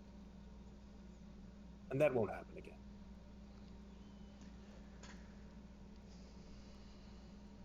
I just flash a very large grin With that, now Alexi kind of steps into once again. He says, "Wow, I don't believe there are enough cases of Blackstaff for this event. I shall fetch some more." And he turns and walks away. I think we can all be civil, at least more than this, for this event. Dunster kind of turns towards you and just.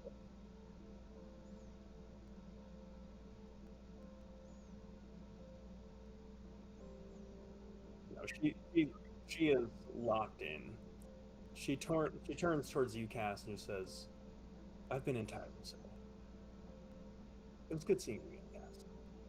And she turns to walk away, and then kind of like turns once more and just says, "I do hope you enjoy the festivities." And turns and walks away. Well, that probably could have gone better. Yeah, just a little bit. Keeps popping up at the worst moments. And, I mean, listen, don't boast that you killed someone's father. I didn't. He bailed us out. I watched the life drain from his eyes. I'll tell you that right now. But then the next day, we're gonna go to trial, and what do you know? There he is. Looks like I didn't kill him.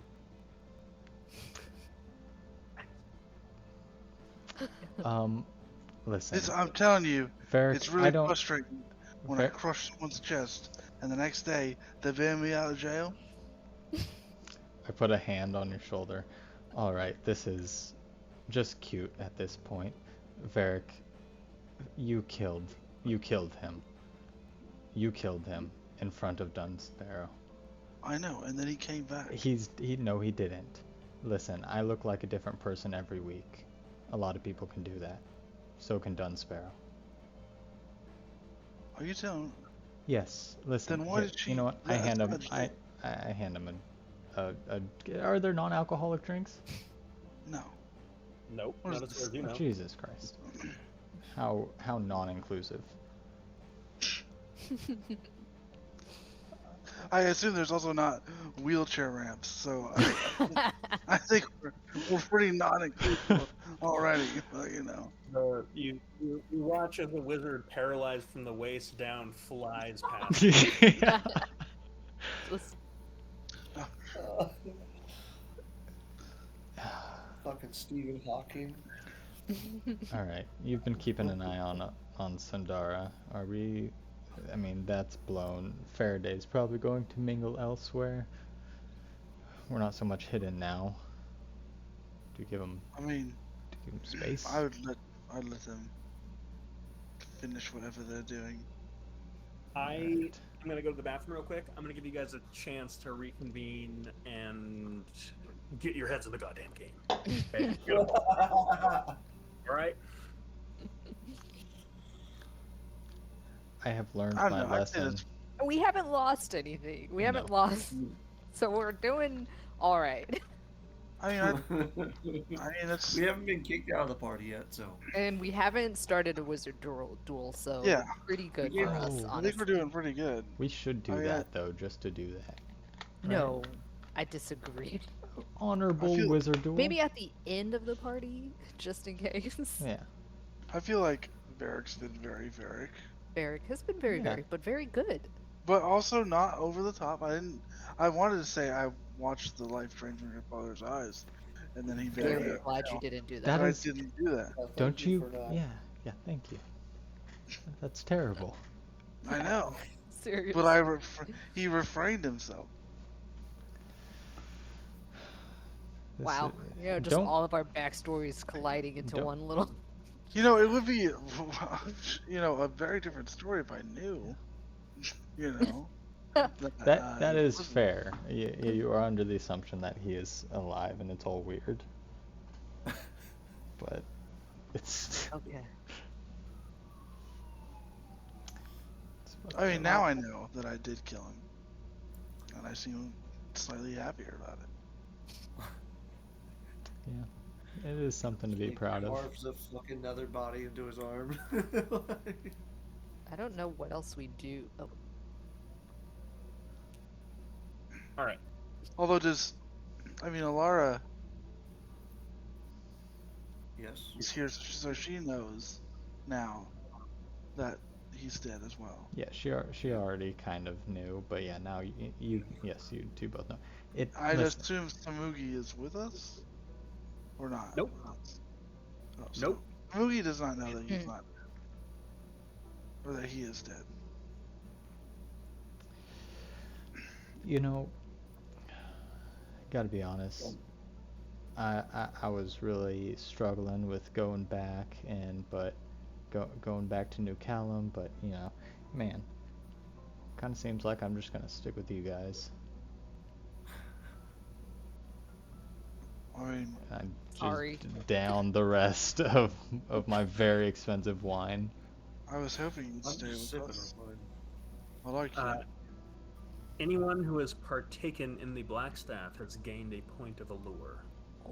Oh, So that is going to almost bump the average up. oh wait. So do we not add +1 to our? Oh no, it does. Everyone, there's a group allure for everybody because you guys came as a party.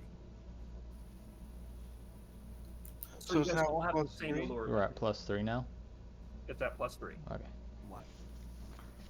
Just be cool, guys. Just keep being cool. Oh, I've been very cool. As No, I mean like actually like cool, like like kids at the party cool. Oh yeah, I mean, I've been cool. Oh, Always cool. as you are having this conversation, Faraday comes back with yet another bottle of Blackstaff, and kind of stops at the table of the sisters, and just for a second, and just goes, "Doing okay here? We haven't killed each other yet." no, of course not. I like the way that you speak through gritted teeth. Keep it up. Yeah. He doesn't refill their glasses. Are you guys? I think I'm still nursing mine. I think you're still nursing yours. Elwyn's Elwyn's down also still too. nursing. Yeah. Or He she's down specifically- one. Actually, she has finished 2. He does not pour her another glass. To the Very limit. expensive stuff. Yeah. Well, he's you might get the sense that he's He knows. trying to do this carefully. Yeah. So he is going to come over to the rest of your group, see that Dunsparrow is left, and he just says, "Ah, I see that the Duchess has decided to get started. Started what? Oh, apologies. It eludes me that this would have been your first time to an event like this. I admittedly don't do many of these, but generally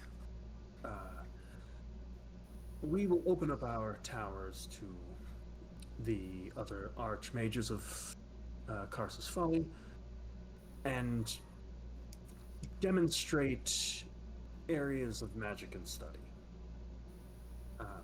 It's also a period where we can share our philosophy, usually with its relation to practice of the arcane. I personally, unlike many of my colleagues in Karsus Folly, believe that magic should be freely given to any and everyone, the same way that it was prior to the Spell Plague. The limitations placed on magic are an inherent bastardization of something that is meant to be pure. So I try to open people's minds, and I hope that you will be able to participate in that. In fact, and you watch as he just like holds out his hand, and you watch as out of nowhere, a stack of 1, 2, 3, 4, 5, 6, 7 coins fall in his hand. And he says, please, as a token of my appreciation. And he holds them out to you, Cass. I take them. Thank you, and what a wonderful idea. Magic for the world. These tokens will allow you access to exclusive areas within my tower. Spend them wisely, um, peruse as you wish, and allow yourself to be free of any preconceptions or inhibitions. Allow your curiosity to lead the way. Thank you. If you wish to purchase more of these, you can find me in any room.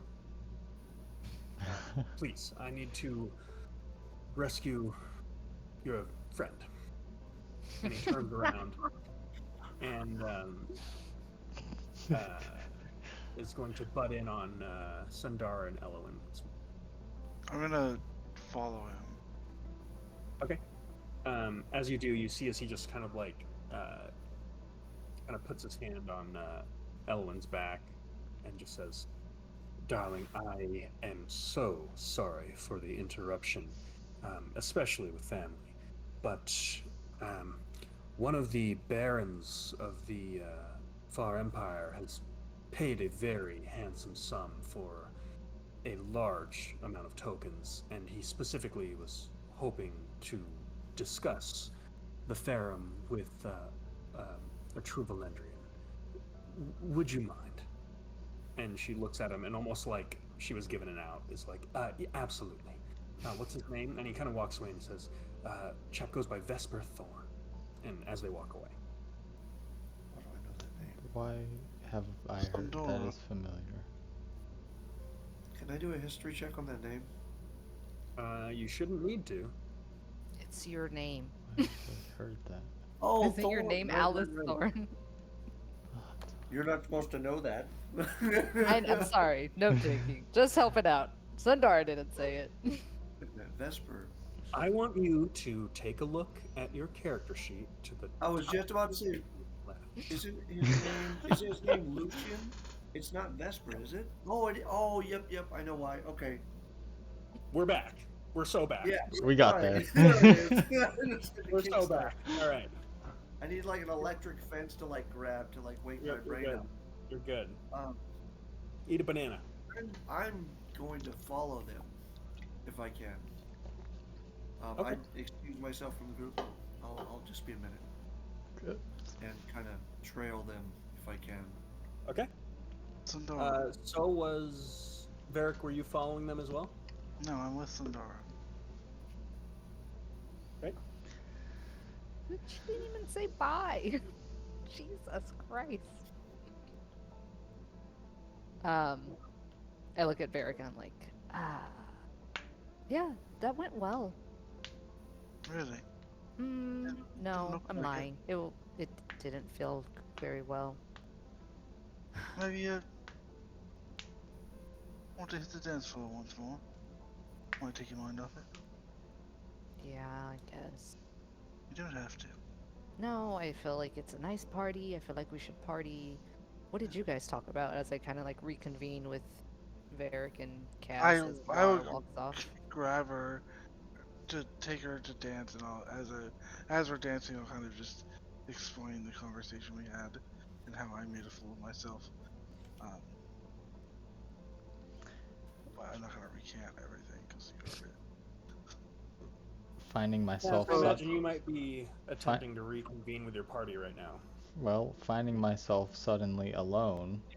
And I'm going to go. Before you can protest, Okay. a sending spell hits your head. Okay. You hear the voice of Alexei once more, and he just says, "Apologies for the quick exit. I would ask that before you leave, you check in. I would like to discuss something of much import with you before you leave. But business for later. Enjoy the festivities." Of course.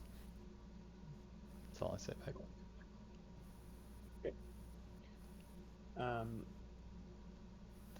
I go and head in the direction of Dunsparrow, taking a meandering path on purpose, away from Um, the group. so you watch as she kind of walks over towards the amphitheater. Um, and as she does, you watch as she steps over towards one of the many large, what looks like this ritual circle. Um, and as she does, she kind of like the looks over her shoulder. Uh, you sense that she notices that you're behind her. And she's on teleport circle. Yeah, yeah. Uh, I cast sending and just look at her. We, I would like to talk later, soon. I assume I'm coming back to New Callum after all of this.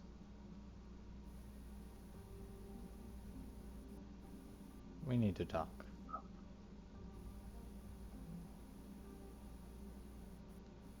Um, she does not respond to the sending, but she says out loud, "If you can find me." And she steps onto the sigil and puts this like harsh shock of arcane energy, and it almost looks like her body's just ripped apart with arcane energy, and she's gone. All right. Another game to play. Sandara, Hmm? did you know the Duke is actually dead? I'm sorry, what? I actually killed him.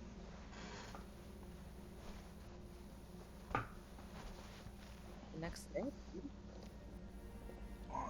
I know. That's what I said to That's what I said, and he said that the Duchess Wait, made herself look like the Duke. wait, who's he? Faraday? No, not Faraday.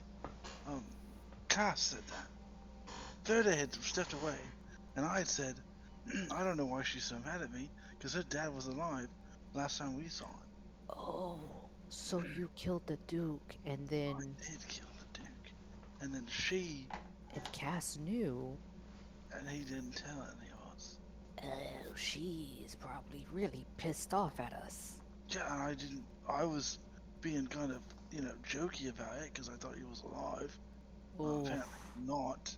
Um, and then, but it's like, I thought we weren't keeping secrets from each other anymore. mm. But that seems like a pretty big one. I mean, I've laid all my cards on the table. Yeah? Yeah? So, like, this, you're saying, like, amongst the entire group, like, no secrets is a thing now? I didn't I know. When did that happen? I thought that it was just kind of like assumed.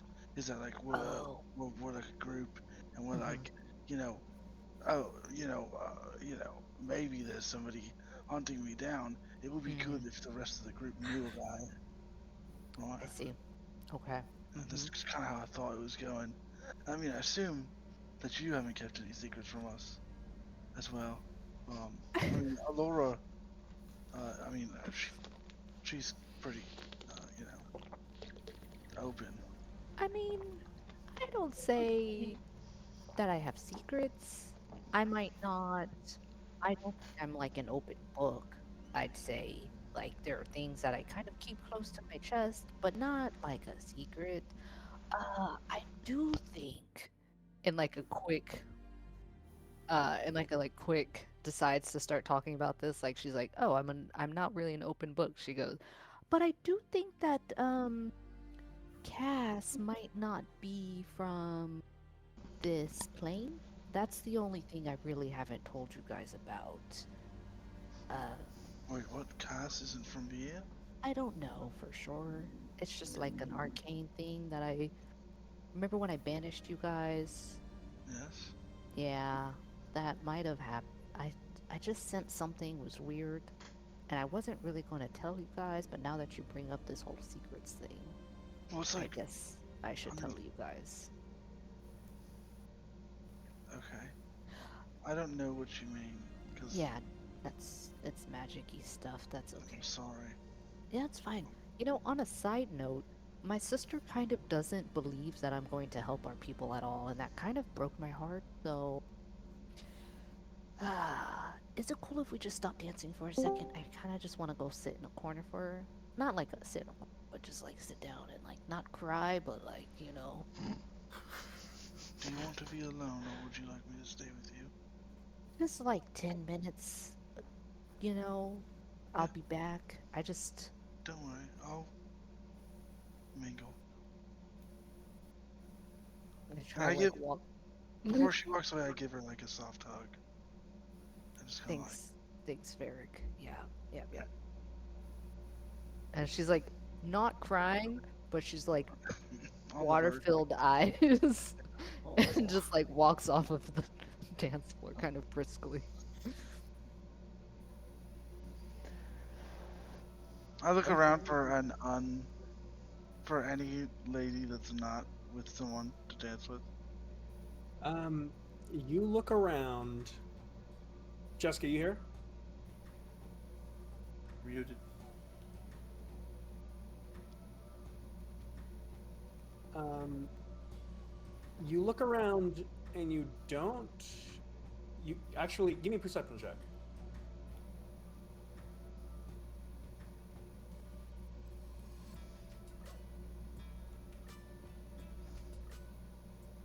12. What you notice that is very obvious is a Hangul Dynasty gnome that is so out of place because he is wearing the same thing that he always wears. Not only that, but it looks like he's carrying a conglomerate of clockwork scrap that has been compressed into like a circular cylinder that he's just kind of like carrying with him like this and just looking around so fucking lost. No mask. Smoothie, you had a true proper vision with those mushrooms that we discussed, and we're gonna have to talk about that at some point. But now you are catching up. You have gone to this charity ball, and Autoluke pointed you towards where all your friends had gone, and then said that he had a very important appointment that he was late for, and left. Not before you may have smoked a bowl of gnome clover. But you showed up fashionably late, and in your monk attire, you feel so out of place, and you are almost creating like this complete parting of the wizard sea as you enter the hall. As the sea of wizards part, you see a huge Goliath who stands out as your friend who's wearing a masquerade ball mask. Smooth, my guy. Where's your mask? I didn't realize we were intended to be showing up in costume. There's a bunch right over at the front. Come with me. I'll get you one. I'll Right, of course. lead Smoothie over to the mask table. I'll just randomly grab one and give it to him.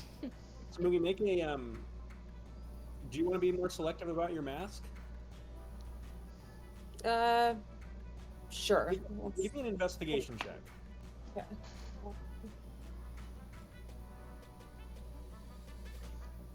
Or you could pick one out, I guess. Give me 1 minute. We'll give you that investigation check. Okay. As that was happening, Varric, as you try to walk Smoogie over towards the mask, you do catch the eye of a lady who is by herself, looking a little lost, kind of sitting in a dark corner of the room, not dancing. and kind of like longfully like looking out towards the crowd, and then her eyes kind of rest on you, and your eyes lock. I'll, Um, I'll walk over to her. he is wearing like like a green dress that towards the top almost turns into like a druidic type garb. Hmm. Um, she's got red hair, tattoos, obviously masked. I'll walk over to her. Oh shit. Okay. Hello. She looks back over at you and says, "Why, hello." Would you like to dance? Make I a just hold my hand. make yeah, make a persuasion check.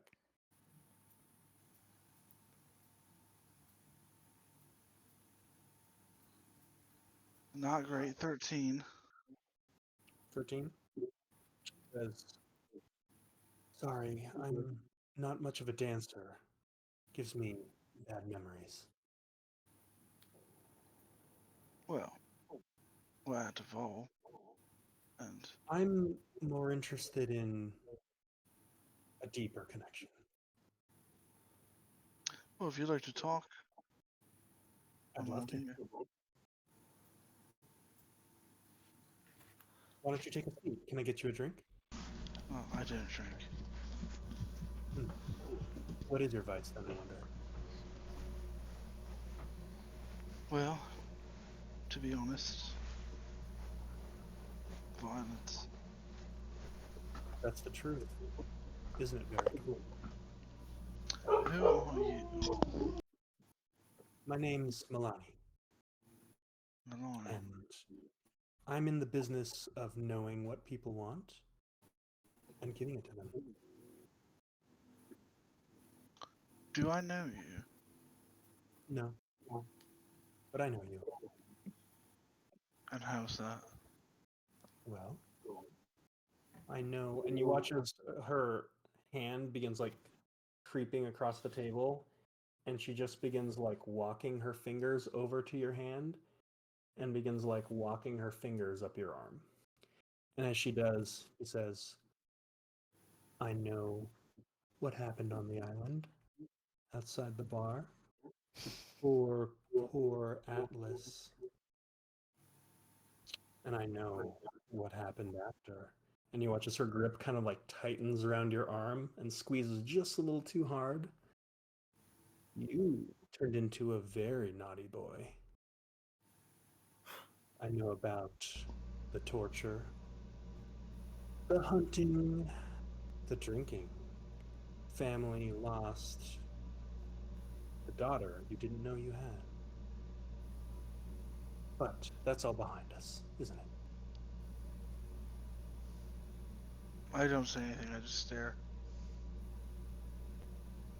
I'm not here to make enemies. You do I a shit job. know what you want. You want the strength to protect those who you love. But in this world, how could that even be possible? When someone like any one of these wizards could snap their fingers, stop time, or wish you or your family out of existence. Doesn't seem fair, does it? No. It doesn't mean there aren't ways. What do you mean? Well, if you can't beat them, right?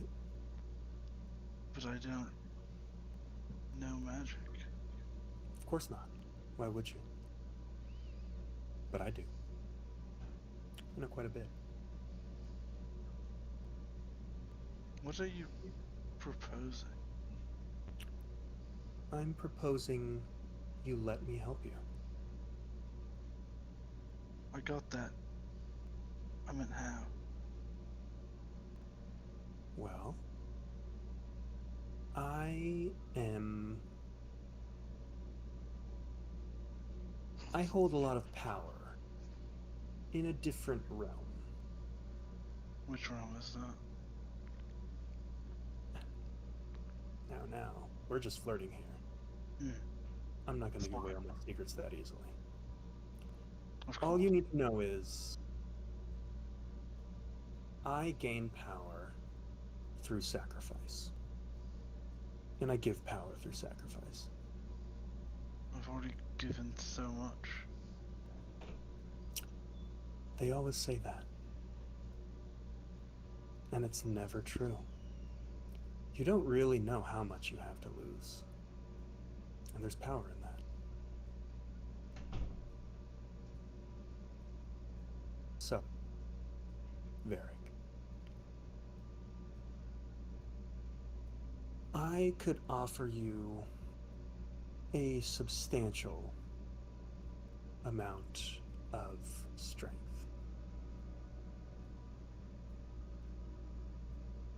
And, Strike?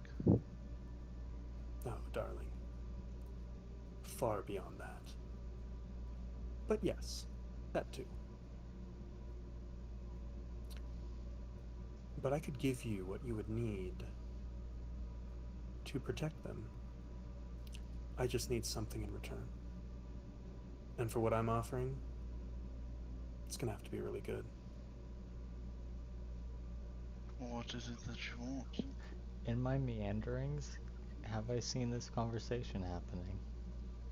Good question. Give me a perception check. Fuck.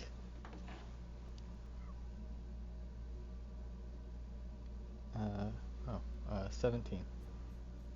17. Samugi, would you like to give me a perception check?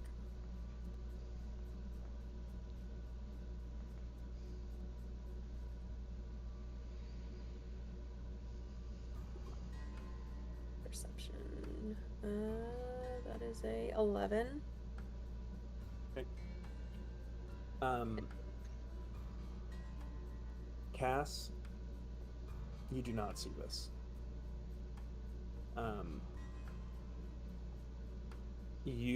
I will say, for the sake of I don't have to tell you this, but I will. You walk right by the table, and where Varric sits is nothing but an empty chair. Hmm. So, back to it. Question, is she there when he walks past? What's that?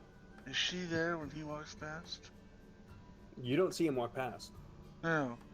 Is she, Do does I he see her? Yeah. Okay. Okay. Yeah, She not just that looks it. like she's looking around, yeah. Yeah, Nothing nobody had matters. The noticed. woman sitting at the table.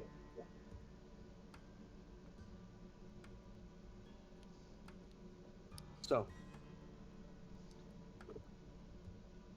I would need to take from you something that really matters.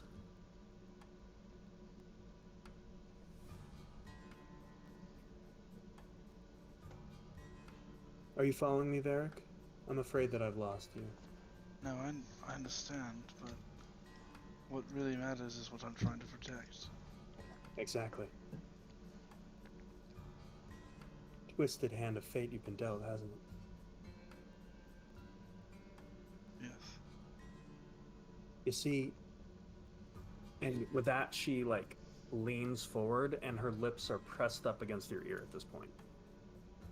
And she says, as much as you want to believe it, your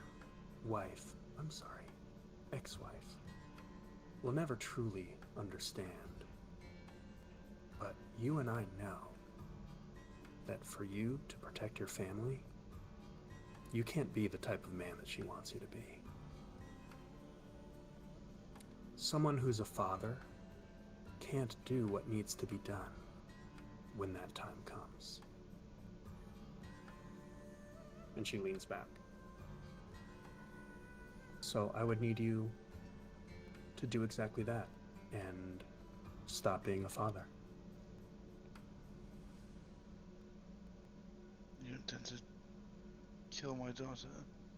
No, You of want me course not. to abandon her?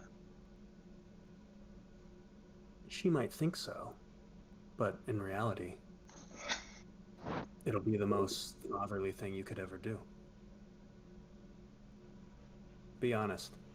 Did you think you were going to improve her life by rejoining them? So you stop drinking and that erases everything? Sarah's a good woman. But sometimes to get things done, you need a bad man. So if I agree to this, what do I get in return? Strength beyond that which you could get otherwise. And you would begin to change. Not for the worse, but let's just say some of my secrets might rub off on you. Why me? Darling, you could walk away from this table and I would never give you a second thought. You need this a lot more than I do. It's up to you. Just let me know if you've made your decision. I've got bigger fish to fry. And she gets up and walks away. How can I find you? She turns and just says, I'll be in the hall somewhere. Maybe. She leaves. I get up and go to the nearest bar. Okay. And I get a drink. Okay.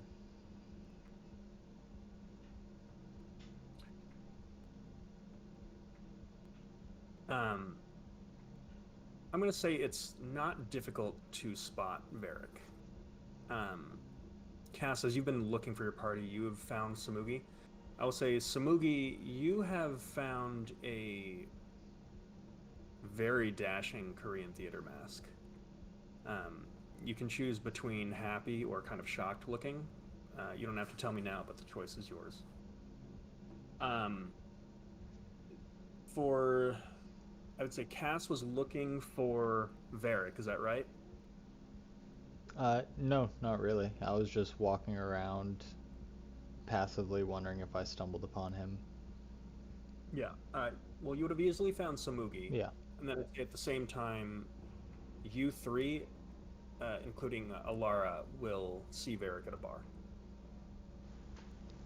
In fact, I need to rein this in now. Everyone's Varric at a bar as your group is starting to converge. I was gonna say I thought I went after following Sindara's sister. You did. Now we're gonna go address that as everyone is splitting off every which way. I'm gonna start killing you guys off. And a meteorite for you. And a meteorite for you. I'll do it with your own goddamn NPCs. All right. So, Alara, you're not looking for Varric. You don't care where Varric is. You don't care that he's drinking again. No. You are following Alexi Faraday and Elowin, and you watch as they gently stalking, like 10 to 15 feet behind them. You watch as they go over to the audience hall, step on a teleportation circle, and you watch as a ton of people are doing the same. People are stepping on circles and bamfing out. Where does it go? I would ask somebody that. I'd go up and like tap someone on the shoulder. Where do those go to? Give me a persuasion check.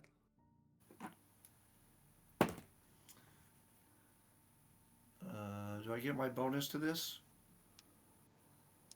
Yes. So 3. So 19.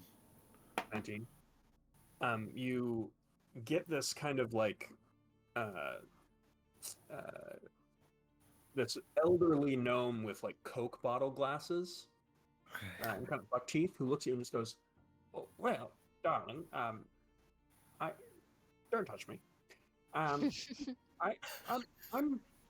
sort of confused. I'm sorry. How Where would you think that a teleportation circle in a wizard's tower would go, dear? I mean, no. It's not fine, actually. I sort of just, and I don't mean to, you know, be rude, or certainly not, but Yeah, of just course not. You would. tell me, You would. just if you may, just humor me, just walk me through the thought process of you come to a wizard's tower, you sort of know surely who the host is. You're in the Shattered Spire, all of Caus's Folly is here, and you've got all these diplomats around for, and you just think, just grab someone and say, hey, where does that go? So it's I'm not. Well, I sort of, excuse me for being rude here. I thought this was a hall of intelligent wizards. You seem to be struggling with a simple question. give me an intimidation check. Oh, fuck. Sorry, Cooler. That's 18. That's an 18. You see how he just goes a bunch of really hard blinks, and he's like, I sort of, okay. And you watch as there's like lightning kind of crackling at his fingertips, and he just says, it's not worth it. It's you should go teleport right now, young lady. you should go teleport right now, okay? Because I can just say I have never. Good day. Finish the sentence. And he turns then and I'll leaves. go to the teleportation. Say, well, Okay, what do you do? Do you step on it? yeah, fuck it. Okay, roll a. Oh God, so many numbers. One, two. No, they are. Oh, no. Roll a d10 for me. Oh, here we go.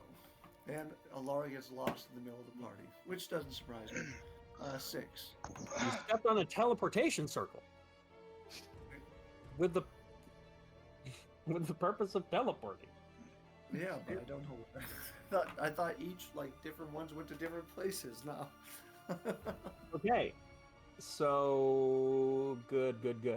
You're falling. So you all watch as Alara is sent off to the Hall of Shadows. What is the Hall of Shadows? It's I appropriate. don't even know if we actually see it. I'm gonna be honest. It does not sound good. No, it doesn't. Just because we'll never get through the session if no one does, someone sees it. Someone sees that Alara teleports away, okay? Well, I Someone kept the sending spell just in case. Sure, but and again, people are going out, and it's like this is what you're here for. Yeah. But you are now in a chamber of complete darkness. Uh-oh. The Witch's Castle. Sounds like Hall of Fears. But it's fun. It's fun. So I'm gonna come back. I'm gonna come back to you. Everyone else. You see Varric walk over to a bar and order a drink. Whiskey. Done. Okay, we might have to. What? No. All right. I just begin walking towards the bar. Varric, you're Yeah. drinking. It's just one drink, man. It's been months. Okay, a week. Tops. I mean, that's fine. I don't care about you drinking, but you're drinking, which means something happened. No, I'm just around a bunch of people getting blasted, and it's not fun to be the sober one around. So I just wanted to have a drink. Is that a problem? Again, not a problem. Seems like you're making it into a big deal. Varric, I thought, didn't we just talk about secrets among friends? And I would like to grab his drink from him. I thought I was the one feeling sorry for myself, and I chug it and put the drink down. A Constitution saving throw. Oh shit! Yeah. Drink number 3, if I'm counting. Two. I've had one glass of wine, and I thought it was 2. Because Cass gave you one, and then you had the one that That's with right. your sister. Yep, that's right. Got You at had least courage. 2. Took an entire 11. You think you drink. can just prove a point by chugging a shot and not have to pay for it? You succeed, but the Oh, yay. DC is getting higher. Okay. Also, you have all lost the point of allure, Oh, damn. not because of you. Oh. Whew. I'm Because of not going me? to say what. No, Okay. don't worry about it. I'm working. But yeah, that's the. I look at you, Varric. Not accusingly, but just like, There's no secret. I just wanted to get a drink. what, I turn to the bartender. Do you guys have any juice? Don't do that Well, to me. no, yeah, hold We on, said we Sundari. were going to try all the juices. They probably have some weird ones. They're wizards. A an orange juice is immediately prepared for you. I drank said orange juice. Angrily.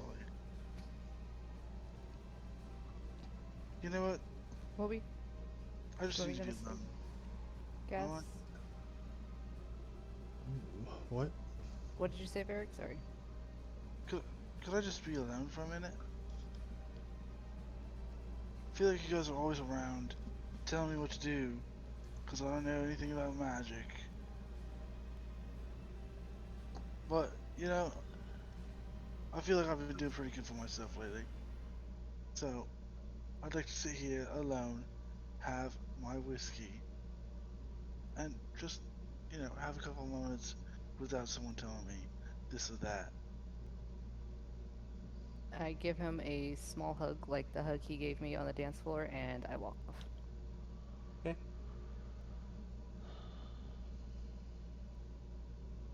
So Varric's at the bar, Cass and Samugi. Sundara is walking off. You all watched Alara teleport away. Where are you guys going? Samugi is gonna approach Varric.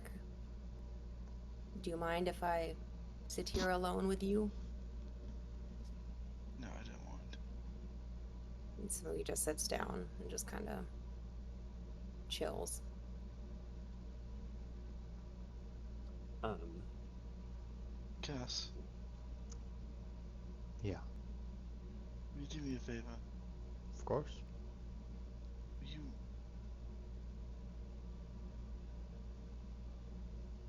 Will you just watch after Sundara for a few minutes?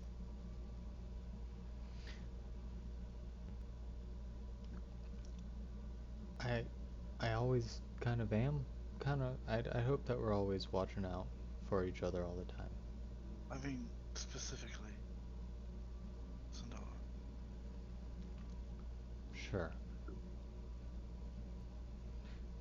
Be careful, Varric. Just one drink. That's all. And I'll be careful. Alright.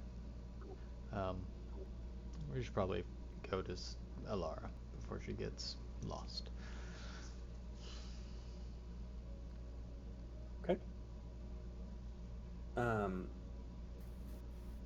As I'm so drinking, I would like to be scanning the room to see if I can spot the red-headed woman. you can almost a little too easily. Just kind of keep an eye on her for a little bit. Yeah. Anytime you look for her, her eyes meet yours. Like she finds you before you find her.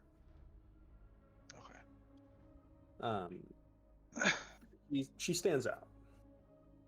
Yeah. And she appears to be posted up here.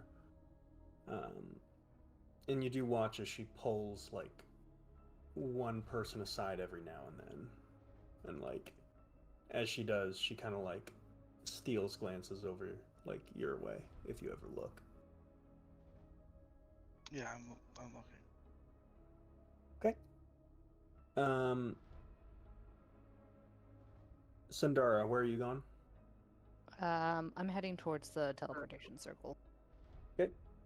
Are you going alone? Or are you waiting for Cass? No, that's where I'm going. Yeah, I figured he'd catch up. Okay. You see a very offended looking gnome who's still sitting there just like stuttering, angry stuttering. Do is there? Do we know where she went when she went into the teleportation circle? Oh, Cass, do you have any ideas on where Alara? I don't know. You've got magic. I don't. well, I don't you have have. that sending spell. Yeah. I'll spend another spell slot. Hey, where the hell are you? It's dark. Maybe don't just go stepping on teleportation circles. Is I it didn't know safe? how they worked. It's dark. Yeah. I don't know where I am. Alright, she's in the dark. She's safe, I guess. I think we should just go through. Okay. Is there a way, looking at the teleportation circle, where we can tell it where we would like to go? Arcana check. Ah, dang, that's a 10. And teleportation tag. So your best bet, as you go over to the sigil, there is almost like this like sundial on it that is pointing towards a variety of different chambers. There also appears to be a. Actually, that's all. That's all you would notice. And it does appear that like just by stepping on like one of those sigils or the other, that's one way to cause it to change to that one. Other than that, the sigils, you don't inherently recognize what they are.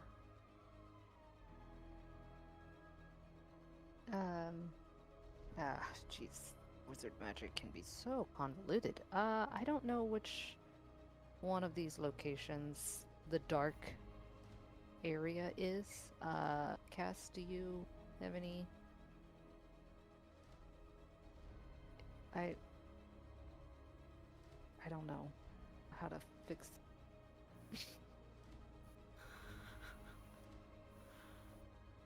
Oh, we're not getting audio from you.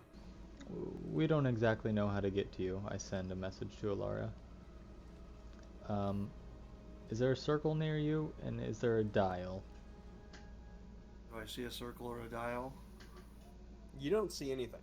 But in the time that you've been here, there have been whispers in your ear. So, I have one question for you. Okay. It's the same question that the voice asks you. What are you looking for here? A way out? Question mark?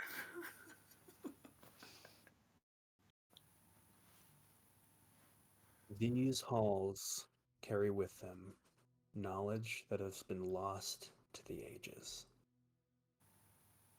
And if you step out, there's a good chance that you're never coming back.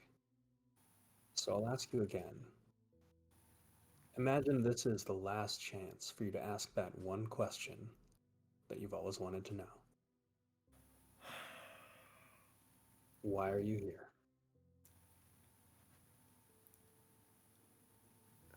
To find out why there would be ritual sacrifices of Shadar Kai.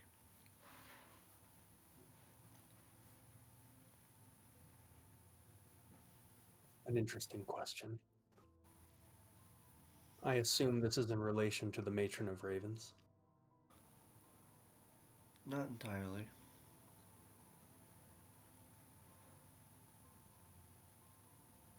Well, a broad question, but to start to get into it, you'd have to first understand what a god is. And what is a god?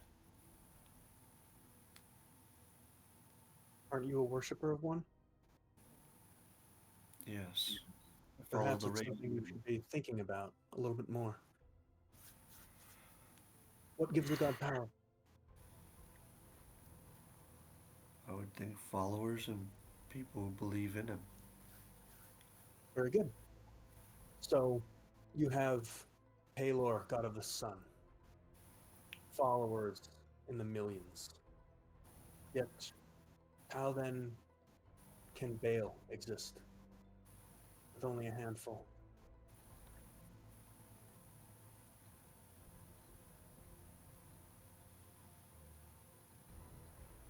I don't know. It's a simple equation. There's the matter of quantity, which you've aptly pointed out, sure.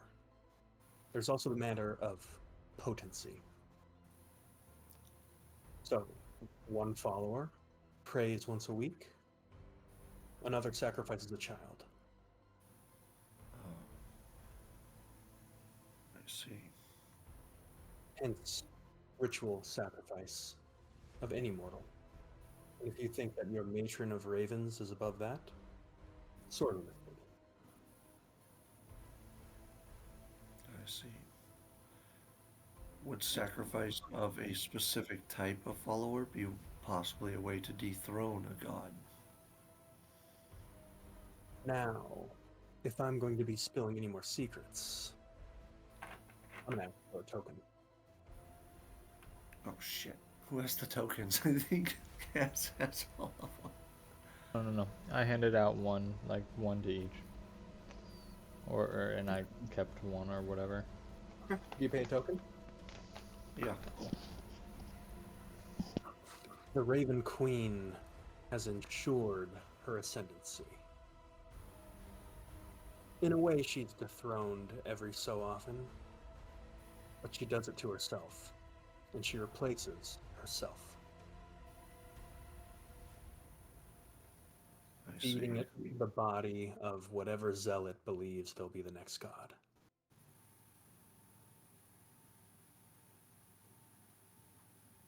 Okay. All my questions been answered then, I guess. I suppose there's no more need for you to be here, is there? Nope. Okay, you're shunted out. Alright. You're back to the Hall of Indulgence. You're all down one coin. Okay. Do we see her come back? Yep. Oh, Oh shit. Probably with a Oh. bit of a haunted look to her. That was Laura, you weird. figured it out. So what the? Are you okay? You look. Yeah, I'm fine, I guess. These places are weird. Have you? I was in a place of pure darkness and a voice spoke to me and asked me if I had a question I needed answering. I asked one. I was informed on a few things and paid the coin to get my answer, and I was vamped out. You just asked any question, and they was it? I didn't know if it had to be specific to anything, but Oh, interesting. I got the answer, I guess, that I was looking for. That sounds purely helpful. You hear a Okay. gruff voice from down low, and you see a goblin in full wizard attire look at you. He says, "Hey, you using this teleportation circle? Oh, no, please, help Hey, yourself. you want to I step step off it?" Hey, Yep. steps forward and like looks down, and you watch as he like waves his hand, and it just like makes this loud like cranking noise as he just like casts a simple what looks like a prestidigitation to move the dial. And before he teleports, he just kind of like looks up at you and just like, and then teleports. Oh, so that's how that works. I wonder Uh, if there's a way to figure out where these are teleporting to. The oh, place you went to. I that mean, that's pretty simple. It's you just now walk up to the dial and Yeah, give it manually to me. crank it like 2 over. Give it You to just me, Arcane go Caster. What you go got? go like this. And I step on the Or are you teleportation just circle. reading it, or are you making an Arcana check? I'm just stepping on the portal to a All random right, one. Give me a D10. Well, a random one that is, I guess, not the one that was just used. Okay. D10. That is a 1. Maybe good, maybe bad. Reroll. Oh, what? That's the one that was just used. 3.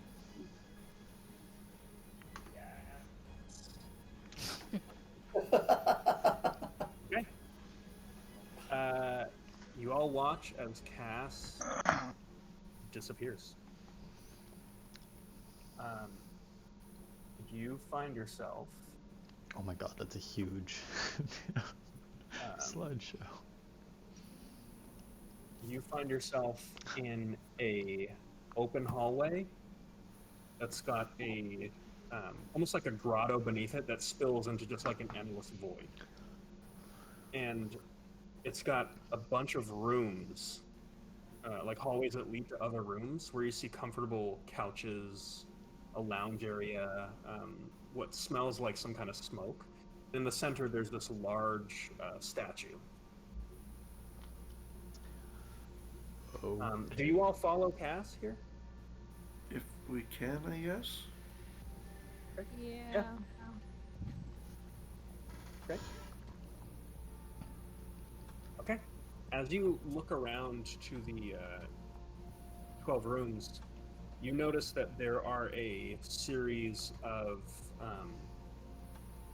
like podiums that have what look like very obviously magical artifacts. And you watch as you see this goblin in full wizard robes who's like looking at one, and just like he keeps casting the same spell on it and getting frustrated, and like you see what he's looking at is a black twisted revolver. Like it's a hand cannon, but it's like very obviously warped and cursed in some way, and he's just sitting there casting the same spell on it and just getting pissed off. Using detect magic, can I tell what spell it is? I don't believe it tells you what spell. It doesn't. It tells me what school, but I I'll was tell you this. just asking. Make an Arcana check at advantage. In fact, don't roll. He's trying to identify it. Oh, that's such a waste of a natural 20. Okay. Tell you what, that's fair. I'll tell you why. With that roll, Okay. Because you with your detect magic, not only is the identify just not registering anything, it's not even picking up that this is an object. So usually, if you identify a cursed item, and it's shielded from being divined, it'll just tell you, "Hey, this is a sword." It'll tell you. It just won't tell you what the curse is. He's sitting there, and he can't even. And you could tell that this is like breaking his understanding of reality, because right now you can tell in his wizard brain, he's not even sure that the thing in front of him is real. He can touch it. He can see that it's magical, and he can't see that it's real. And he's just like, make it make sense.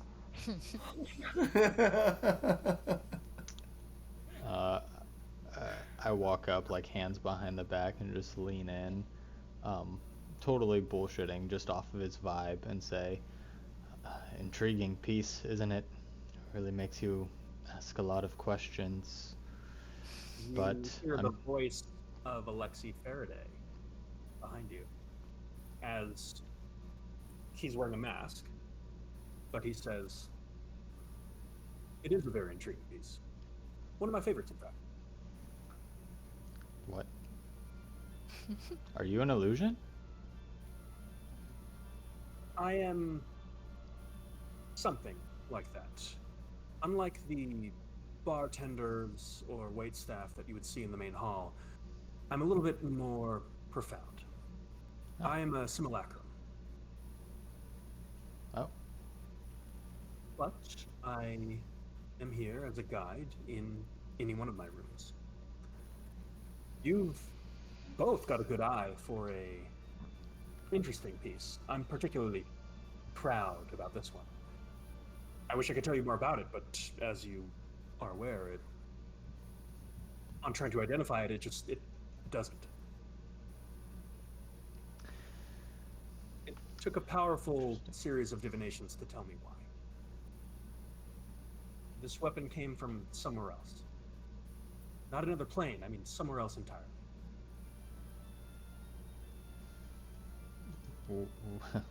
The Traveler. Where did you find this thing? It it very obviously shouldn't be here. I mean, it says as much.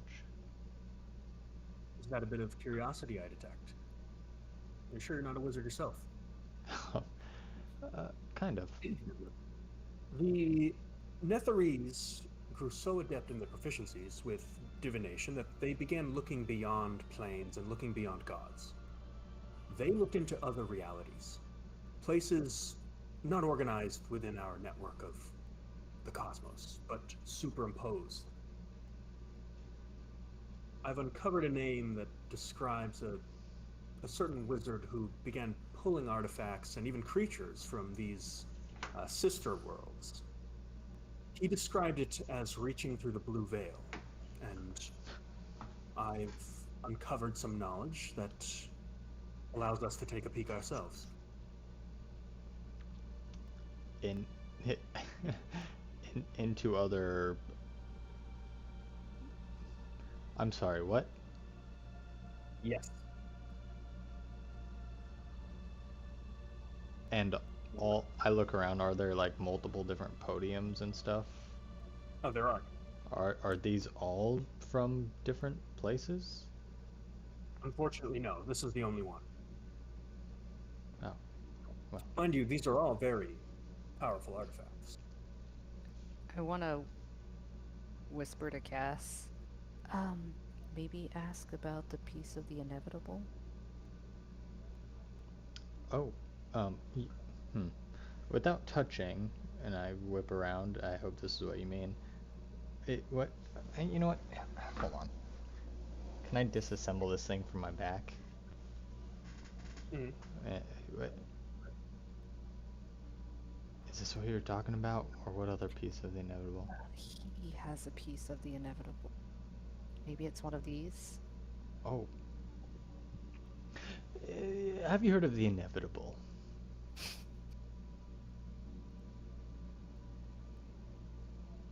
Yes. Need I say more?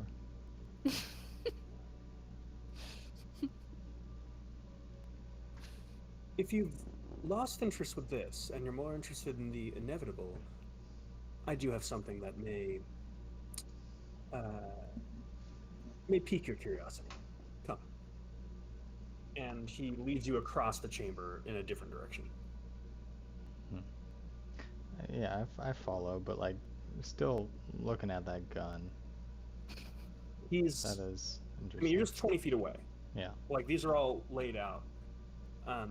He leads you over to what looks like a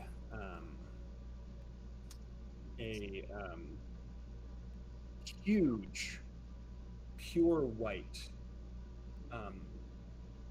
some kind of like battle hammer. Like it's very impractical in its design. Hmm. You spoke of Auernath. Well, this is the gavel of the judge. This is its weapon? One and the same.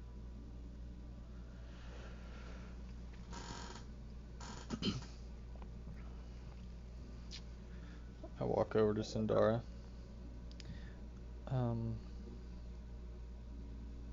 We better make sure to not upset any of these people here, especially Faraday. Yeah. That is. I am very much in agreement.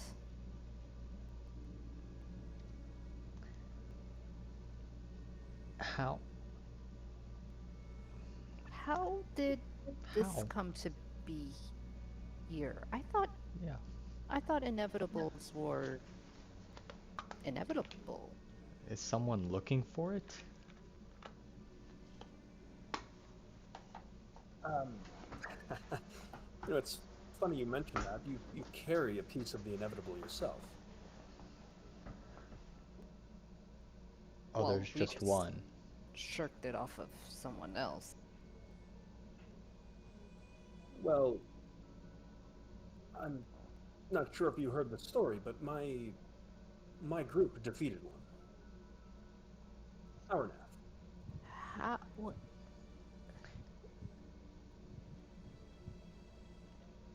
I, How did you guys do that? That it sounds was impossible. it I didn't it I didn't was think you were proudly showing the trophies. a cosmic fluke. So luck plus skill? A little bit of both?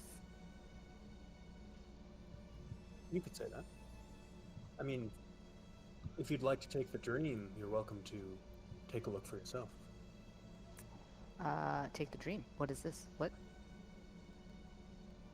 Well, the spell I was mentioning,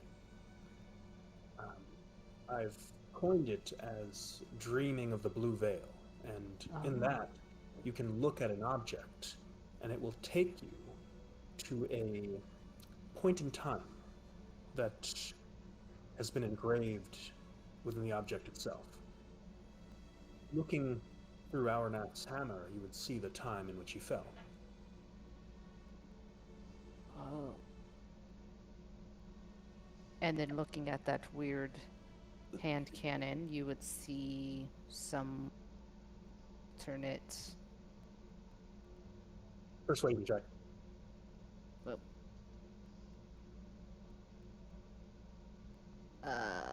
14. 14.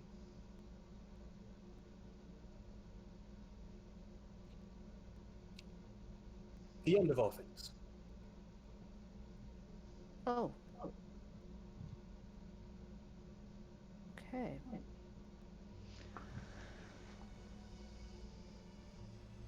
Wizards really do collect some odd things, don't they?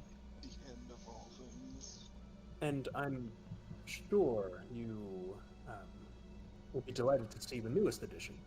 And he points over towards one area, and you see a sort of humble-looking deck of cards.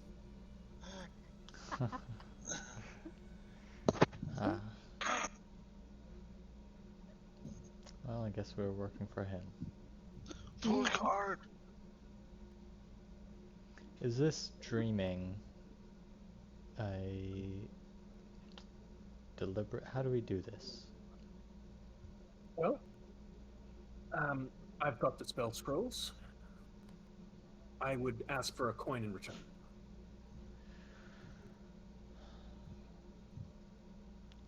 Okay. Yeah, I give over a coin. Okay. Art, and as I'm taking this scroll, I don't know how this works. Are you like Faraday? Do you know every like do you have his memories or?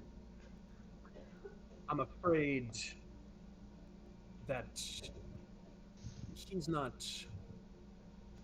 I'm just a simulacrum. I don't know Now, what that means. so he knows everything that goes on in my head and the conversations that I have. He's aware that we're speaking right now. Okay. But that process doesn't work in reverse. I am but a fragment of his personality and knowledge, but specifically designed for this chamber. Grab the scroll. Thank you. And I walk And, over to the gun. Milady, would you be taking a dream as well? I don't think I will. Thank you. Let me know if you change your mind. He'll walk you over towards the gun, and there's going to be like a little couch area in this large chamber that you can get comfortable.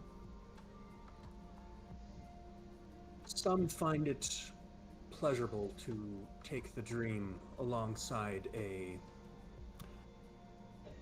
an arcane augmentation. If you'd like, I could provide you with tincture.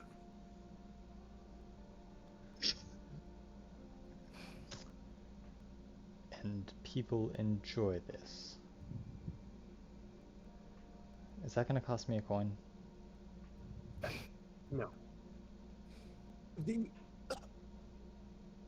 In all honesty, if it's your first time, perhaps going in dry would be for the best. I think for the end of the world, maybe I don't want to leave a lasting impression. On second thought. Why not? Very well. All right. With that, some tincture is going to be brought to you. This seems like a bad idea, right? I think it seems like a great idea, honestly. I just am emotionally destroyed from the last tincture and random visions I had, but I am very excited for you. And I put like a supportive hand on Cass's shoulder. Okay. Alright. How do you do it this time? Believe me, this is not the swill that's peddled in the underground. This has been specifically selected for your selection. You can imbibe in however you wish. Snort it. Drink it. Yeah, can I drink it? Is it Yeah. a drinkable thing? Yeah, I'll sip on it. Okay. It's thick Ew. and very viscous. Oh, never As soon as mind. it touches your tongue, it's like you're just drinking pure electricity that's just been boiled down into goo. It is bitter and it tastes awful. And it almost feels like it's clawing its way back up your throat as you muscle it down. Yet, Yeah. muscle it down you do. This sip turns quickly into like a panic swallow before you throw up. Exactly. Oh, the music. So, Okay. as you watch as Cass just takes a big, deep breath, stares off into space, and sits, but just sinks into the couch, and looks a little panicked, and is just taking the slowest and deepest breaths you've ever seen. Cass, you have just imbibed the memories of a devout follower of the Traveler.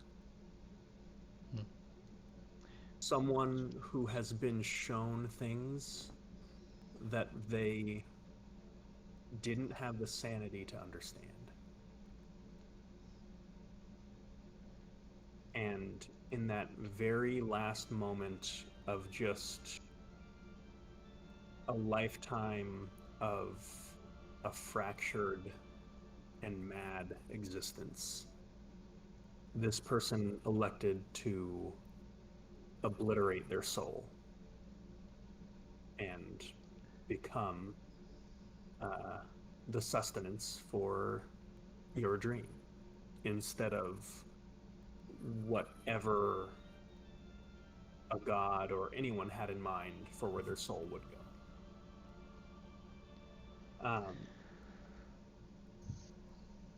I could describe what you see, but it wouldn't make any sense to you. The thing that's lasting is just that sense of detachment from reality, that this world is one of many, and it's disorienting. And as you close your eyes and blink open just enough to begin reading the scroll, you find yourself somewhere else entirely. You find yourself in what looks like a dust storm. You see in the distance there's a single figure sitting at a table. Behind him is just ruin. There's what looks like an old farmhouse or something like that, but the construction is wrong. It doesn't quite make sense. In front of this dilapidated building, there's this metal object with wheels. You would gather it's some piece of equipment using different magics or technologies that you don't understand. Am I looking at a car? More specifically, a tractor. Okay. Oh my god. Cass looks around at the figure. How far away are they? 40 feet. Yeah. Okay. Kind of shouts loudly. Uh, End of the world, I guess. Or so this is supposed to be a dream of. So I suppose you're the one who killed everything. Would it make sense for you to be here? I Well, begin approaching. I wouldn't put it that way, Cass. Oh, names. You hear a long, drawn-out sigh. Nothing ever changes. Suppose the Wizards of Karsus Folly are no exception. What brings you back through the Blue Veil, Cass? Well, we're doing some demonstration thing, charity ball. Who are Cass, I you? don't give a shit about that. What do you want? I kind of just wanted to get a confirmation, I suppose. Face the reality that everything is going to pass. To see it. Funny thing, mortals always wanting to see it. You know it's coming, but it's the sense of sight that tends to make the difference.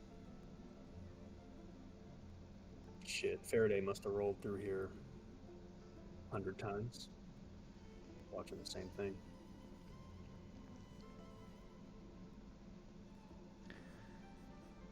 Who are you? It just gives you like a minorly like annoyed look. Like, come on.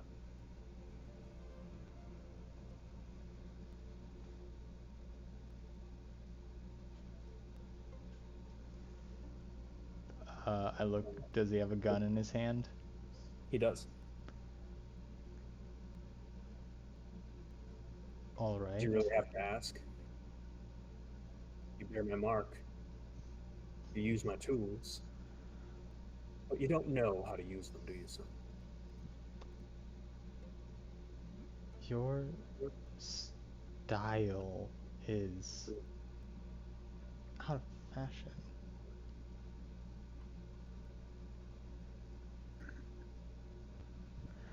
No, I don't know how to use your tools, I suppose.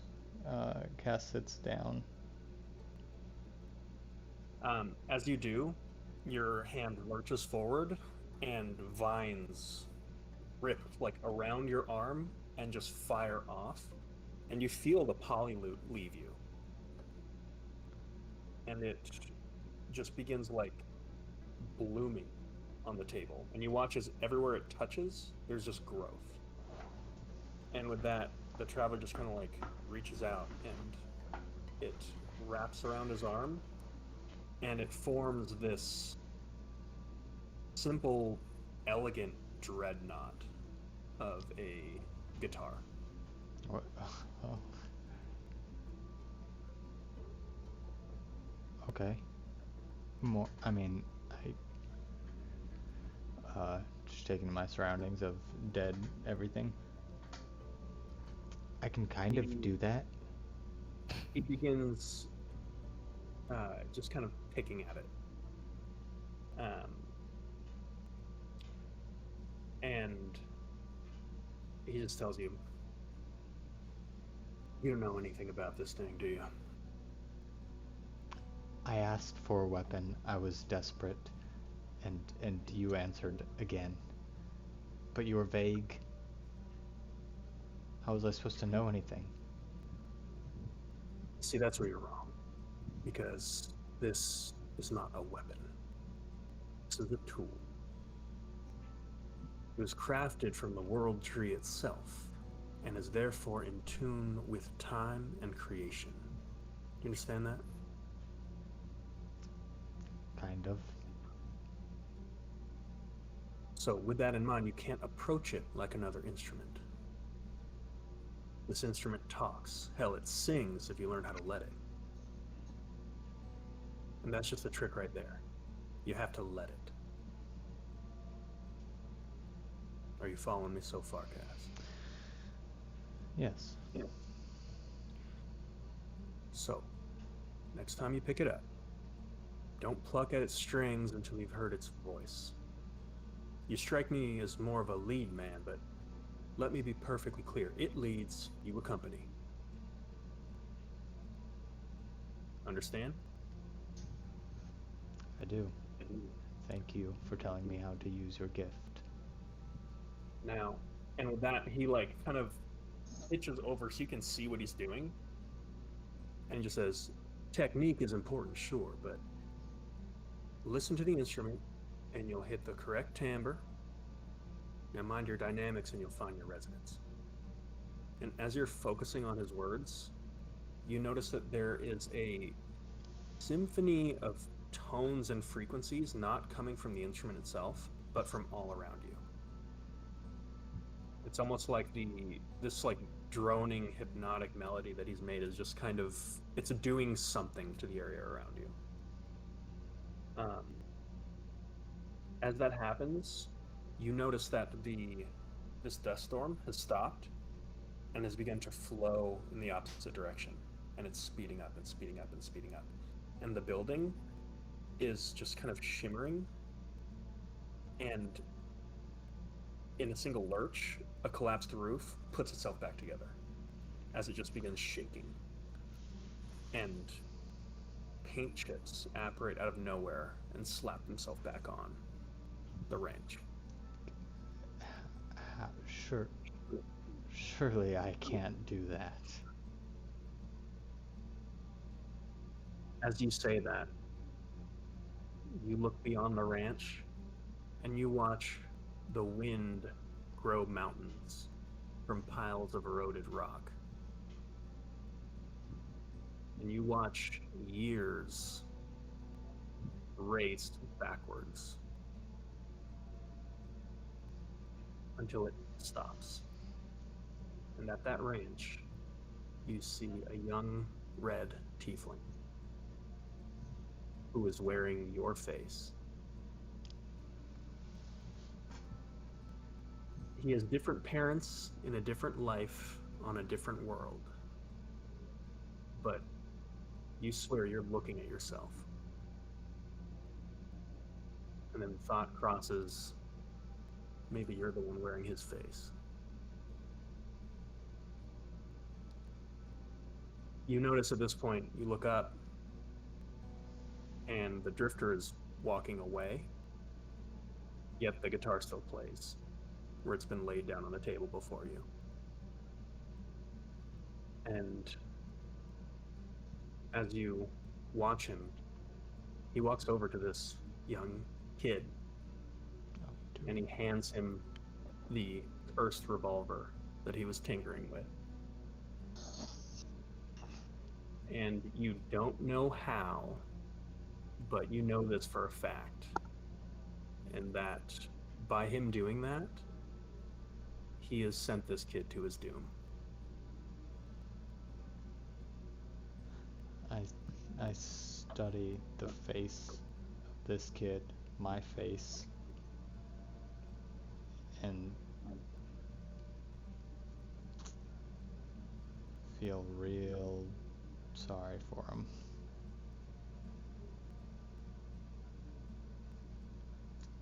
And hold out my hand towards the polylute. And I don't grab it. I just place my hand on it, and welcome the invitation of like it coming back to me.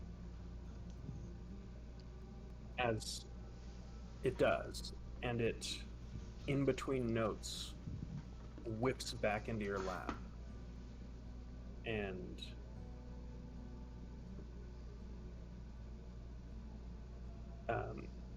you find yourself continuing the melody that the traveler started. And as you look forward, you hear him just say, he's kind of leaning up on a fence looking away from you, yet you hear his voice like it's right next to you because it's all around you. And he just says, hell, I'd love to keep this up, but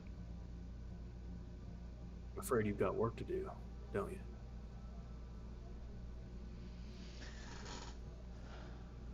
Stand up. I hope not.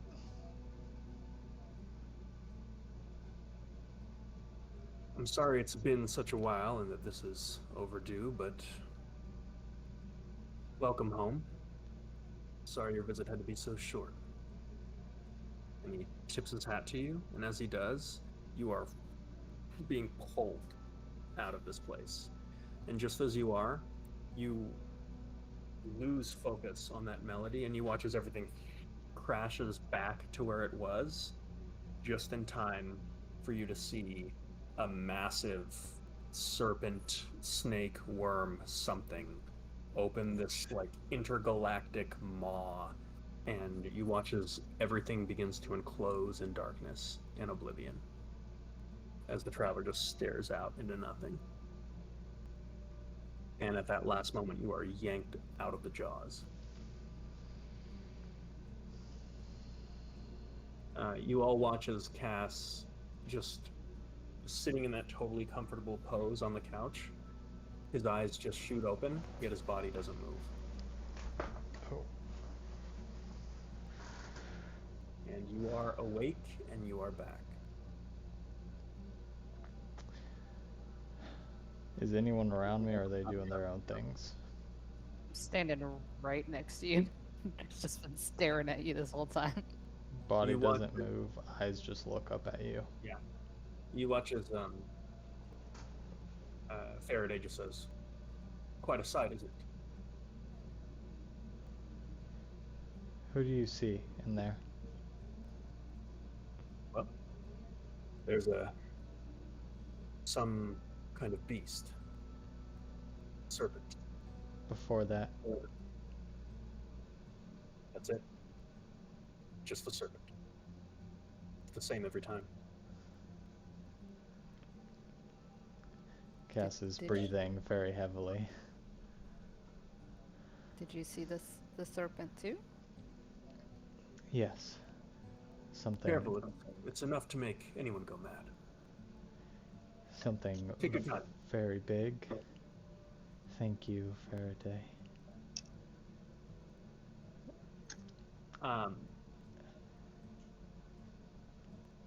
You have picked up some of what the Drifter taught you, and at some point I will be adding the ability Temporal Dreadnought to your character sheet.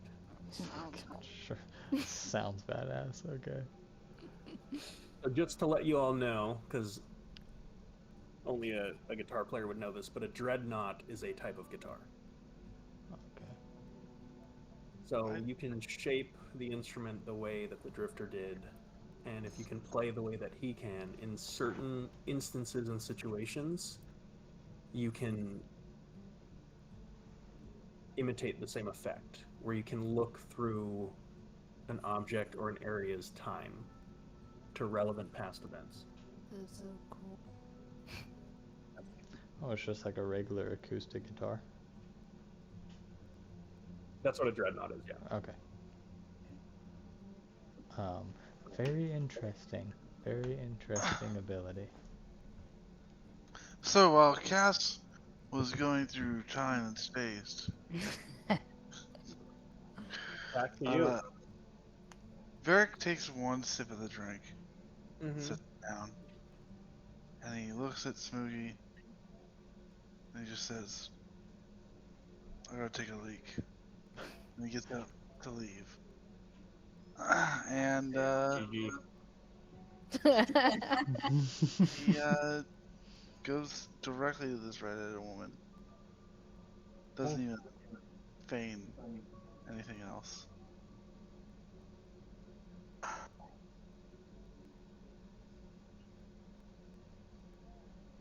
How do we make it official? It's very simple. I've got the paperwork drafted up. I just need a signature.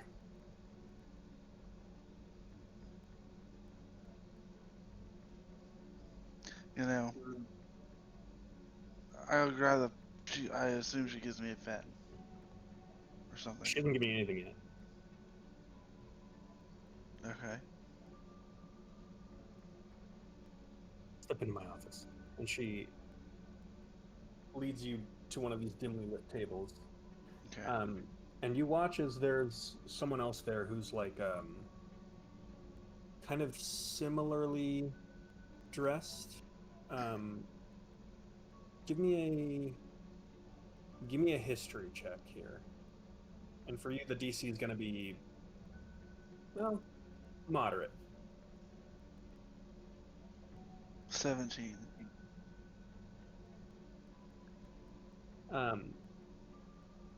As she walks over towards the table, you see two individuals that are somewhat finely dressed, not quite as well as everyone else, and their attire also goes into just these like twisted thorns and vines.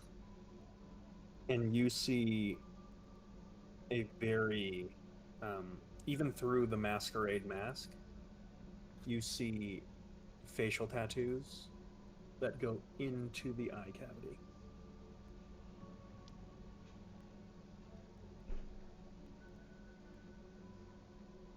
And as you walk over to them, there's something familiar about that to you. And Ooh. as you walk over to that table, before you even say anything, you just watch as, with just a flinch of the head, Milana just like whips her head, and they just get up and leave immediately. There seems to be some kind of rapport or like respect or fear there. Who are they? Acolytes. The druids? You could say that. Now, where were we? And You're not with gonna that, make me a druid, are you? no. I've got something much more interesting in mind for you. Good. Yes.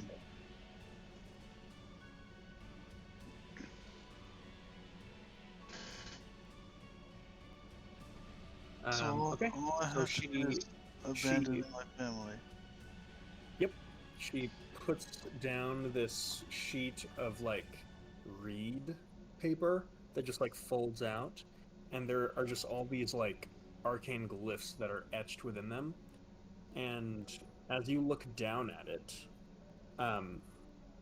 basically your physical capabilities will be increased, and you will become, from here on out, a. Give me an Arcana check.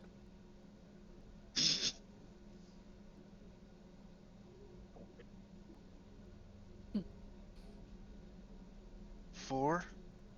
Okay. Your understanding of this is, on signing this contract, you will be erased from the memory of your family.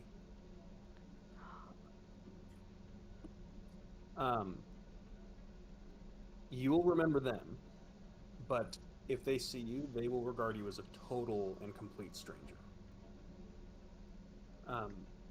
This is going to extend to anyone that could jeopardize such a contract. So it would also alter the memories of people like Barrelback Bill. What about my He will, party? he will still know you, and he will still be friendly towards you, but he will have no recollection of you ever having a son or ever being married to Sarah. What about my party? They will all know you. There are. This magic is not precise, but yes, it will be difficult for them to recollect your prior relationship to Sarah.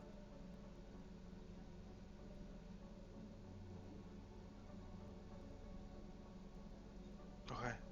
You can still be friendly with them, and you can. And the whole purpose of this is, as she's selling it to you, to gain the tools you need to defend them. Yeah. In exchange, you will begin to evolve magical abilities.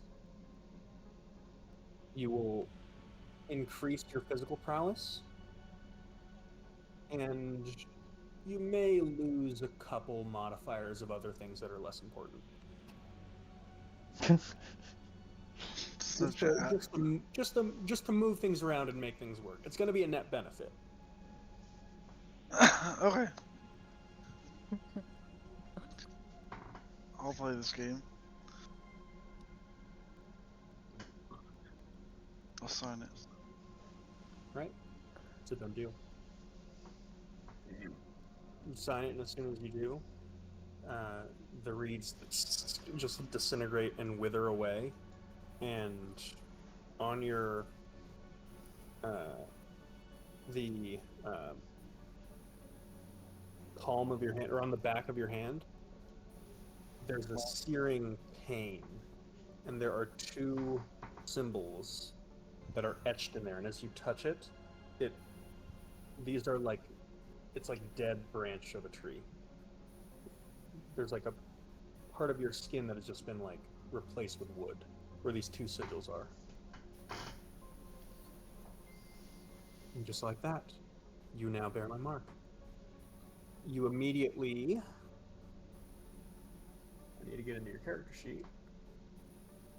Do you need me to get out of my character sheet? I don't give a fuck. Sorry.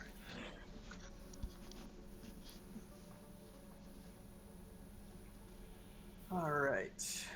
I am going to move some stuff around. Okay.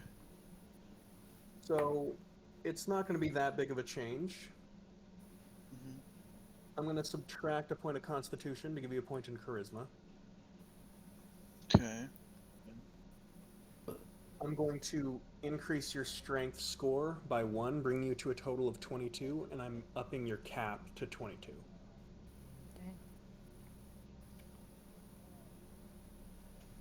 I am removing a level of Fighter. Oh. Whoa. Okay. Whoa. Forced level removal. Damn. This is crazy. And I am adding a level of Hexblade. Oh, Okay. fuck yes. The Hex Bros. Hell yeah. Hex Bros. I think somehow you went the evil route into Warlock and I didn't. I consider the Traveler evil, so no. It did. Your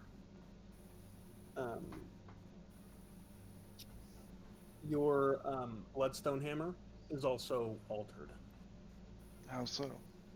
Where that runic hammer had kind of that like reddish glow, there is now kind of a sickly green to it.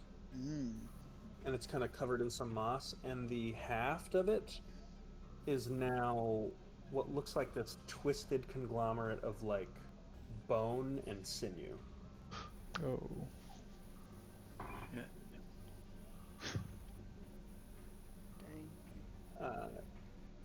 You don't quite understand what it does, but for now, it is just going to be a +1 weapon.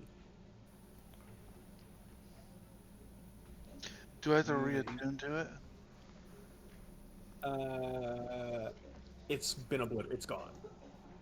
It's However, you notice that in this moment, you could bring it to you right now if you wanted to.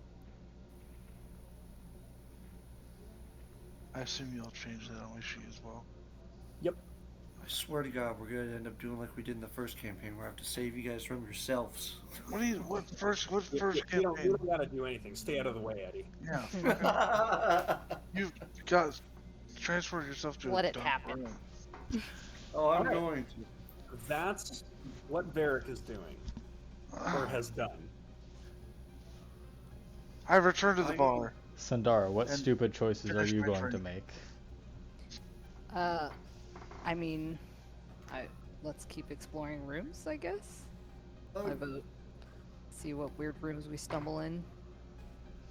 Okay. you guys keep going. It's like midnight here. I'm gonna crash. Yeah. That was good fun. You Try not to get yourselves escaping. killed. We will try to Well. specifically get ourselves murdered. Right. Yeah, We're gonna try and I'll get just hide. you murdered. not that hard. You know he would like that. We can't. I'm just gonna Yeah. hide in that dark room again. No one can see me. Alright. That's I will alright. see See ya. you guys later. Later, Eddie.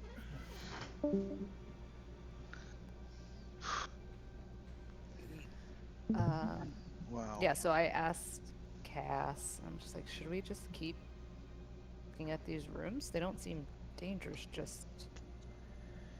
just weird. No, they're not dangerous, and we have, well, at least not physically. We have one, two, three, four more coins left. Might as well explore. Yeah, I mean, free money is free money. Let's get the And- most out of this party. We also have to. Faraday talked to me. He said he wants to see us all before we leave. Oh, I think the okay. real him. Not the Samacro. That makes sense. Yeah. Are you okay? You look shaken. Well, And it's probably is it the spark? I remember the spark is a lot. You know, it was more so the vision. You know, we can talk about it more later, but seeing how everything ends by a giant worm that just destroys everything, and then also rewinding and seeing why that happened. Oh. I'm not sure you're supposed to see that, really. Okay. Yeah. So We can yeah, talk let's about go that on more later. portals. Hesitantly step on a teleportation pad, looking at Cass, who Okay. a little Are worse you for wear. are you Pulling attempting to choose where you go? No, I don't think I know where these go. So Okay. Give not me a really. D10. Uh, 2.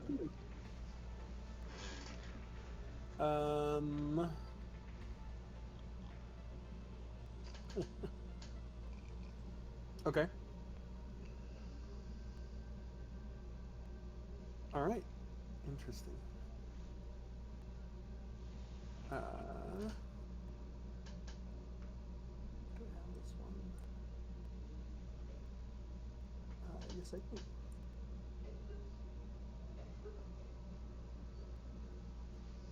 Okay. Oh. So with that, now for the sake of brevity, at any point are you going to try to collect the rest of your party? I mean, we probably should. I would say you'd be able to go back to rooms that you've already been in. You would know how to get to them. So would you like to collect Varric and Samugi? Yeah. Yeah. Yeah. Before Okay. we continue our Okay. adventure. You would see Varric sitting at a dimly lit table alone. Samugi, as all this has been happening, there was one point where a very elegantly dressed Hangul gnome got up to order a drink, kind of looked at you, and just went, "Anyo." Smokey gives him a no back. He gives him a bow. There's just like a kind of like eye closed, and just kind of like this look at everything around him, just like this shit crazy. And then he drinks and he walks away. Your party collects you if you wish to go. And you will go back to that area. You pick up Varric. Ask, give me a perception check. Pick him up at a different place than the bar. Yep. He wasn't at the bar. He was at a table alone. 16. Pass.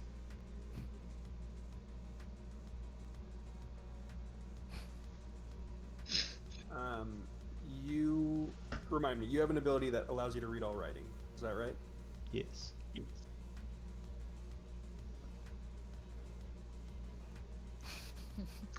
Our sigil's writing. Yeah, to be fair, I don't think arcane glyphs count as writing. Not a glyph. Okay. Fuck. Fuck. I am going to. I'm gonna roll to see if the DC is high enough because I want to hold on to this beam so bad. Yeah, read all writing. Right.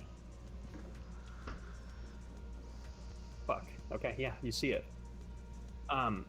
It's not a sigil. You see this because it's not arcane in and of itself. You see what looks like a scar or a brand on Varric's hand, on his right hand. It looks like parts of the skin have been replaced with pure, like thorn or something like that. It's not human. It's not skin. It's very clearly, Yeah. It is not an arcane sigil. It is not a rune. These are hieroglyphs. This is old Druidic. There is no reason that you should know how to read this. Yeah. But you do.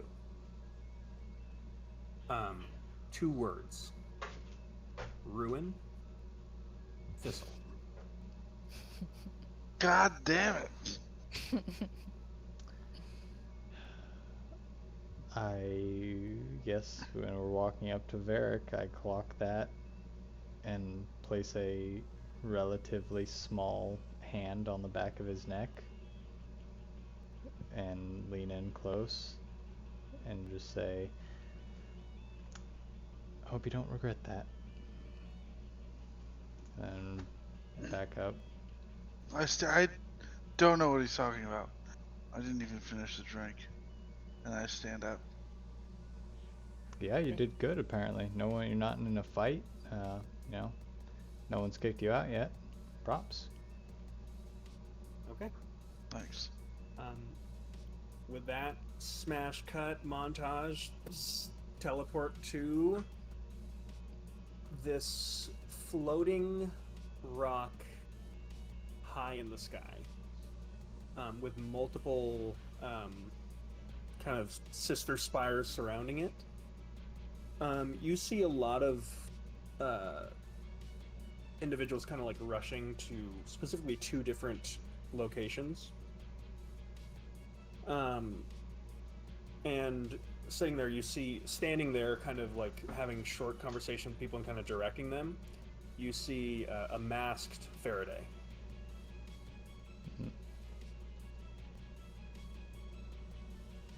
Sundar, you take the lead. This is your choice.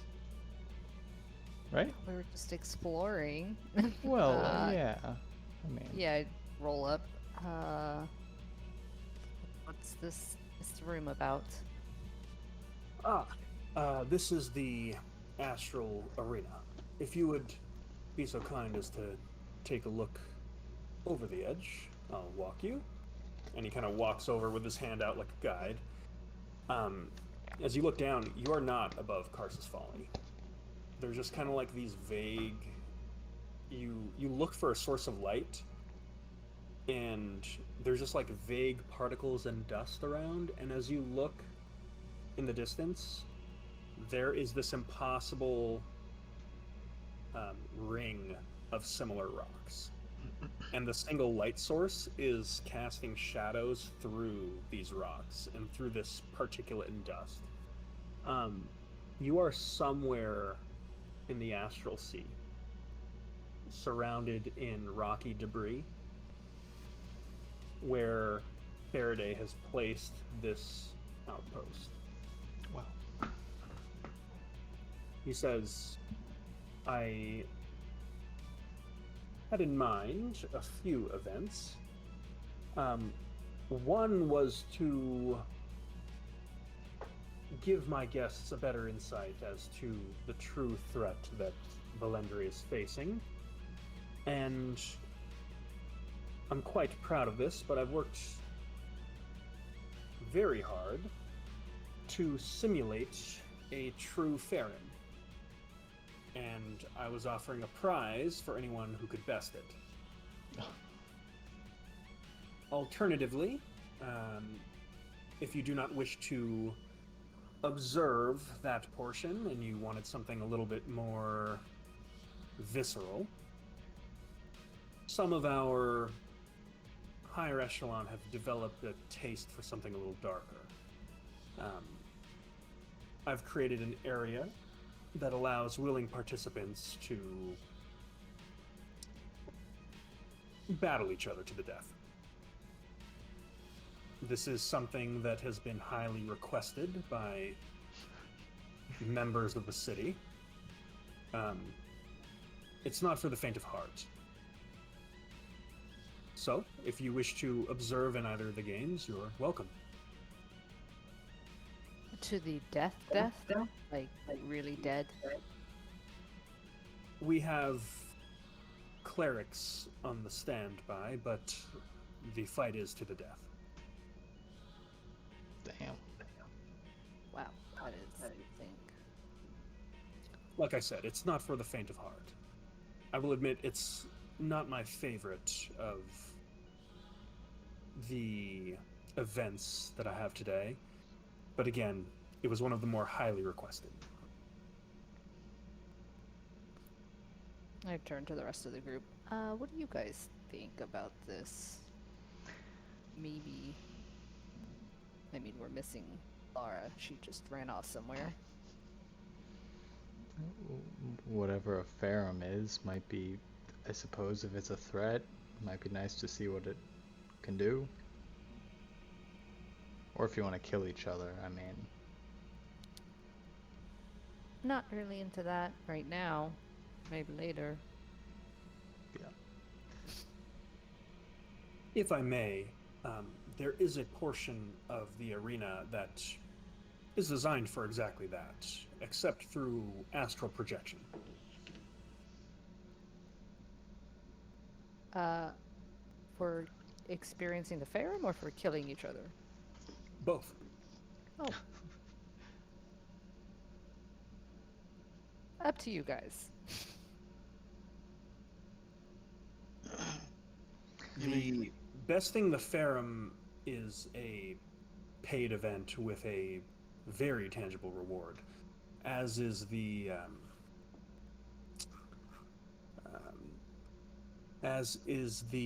arena of Blood and Bone.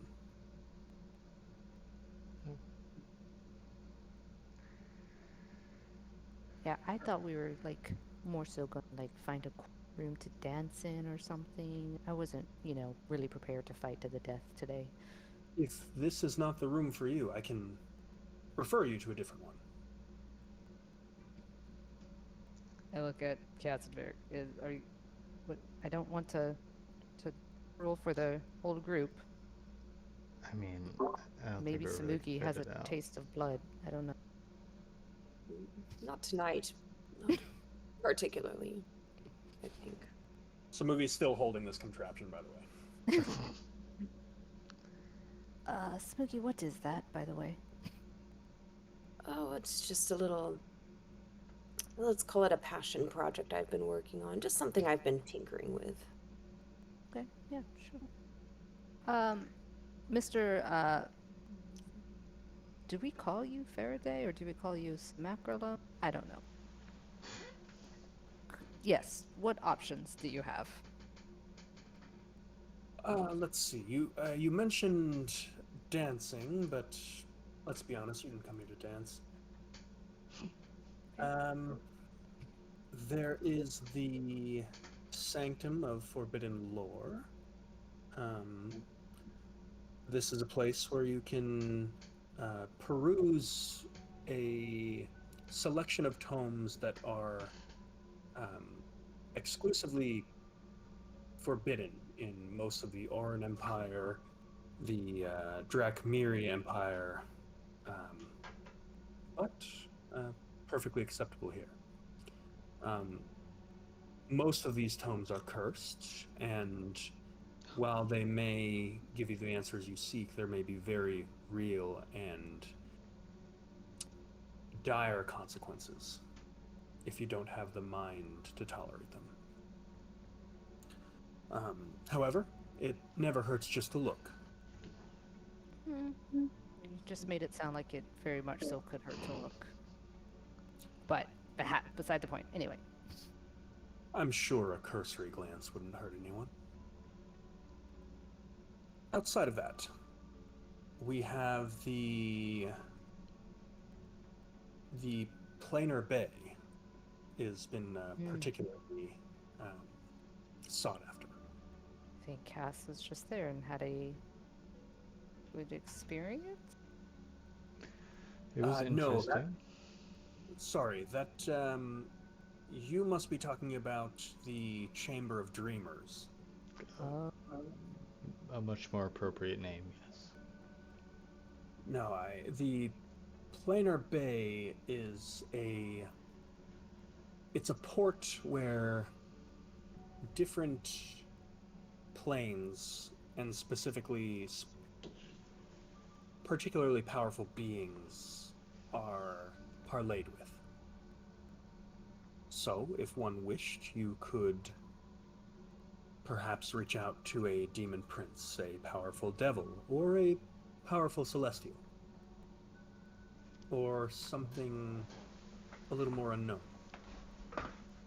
Do they have to be powerful, or is it just anything? By the very nature of a creature that wishes to parlay with a mortal soul, usually there will be some allure of a potential gain on its part. And in my limited experience, those tend to be highly beings. But don't let me bore you with academics of microeconomics of soul transit. While they're talking, I would be looking at the ground.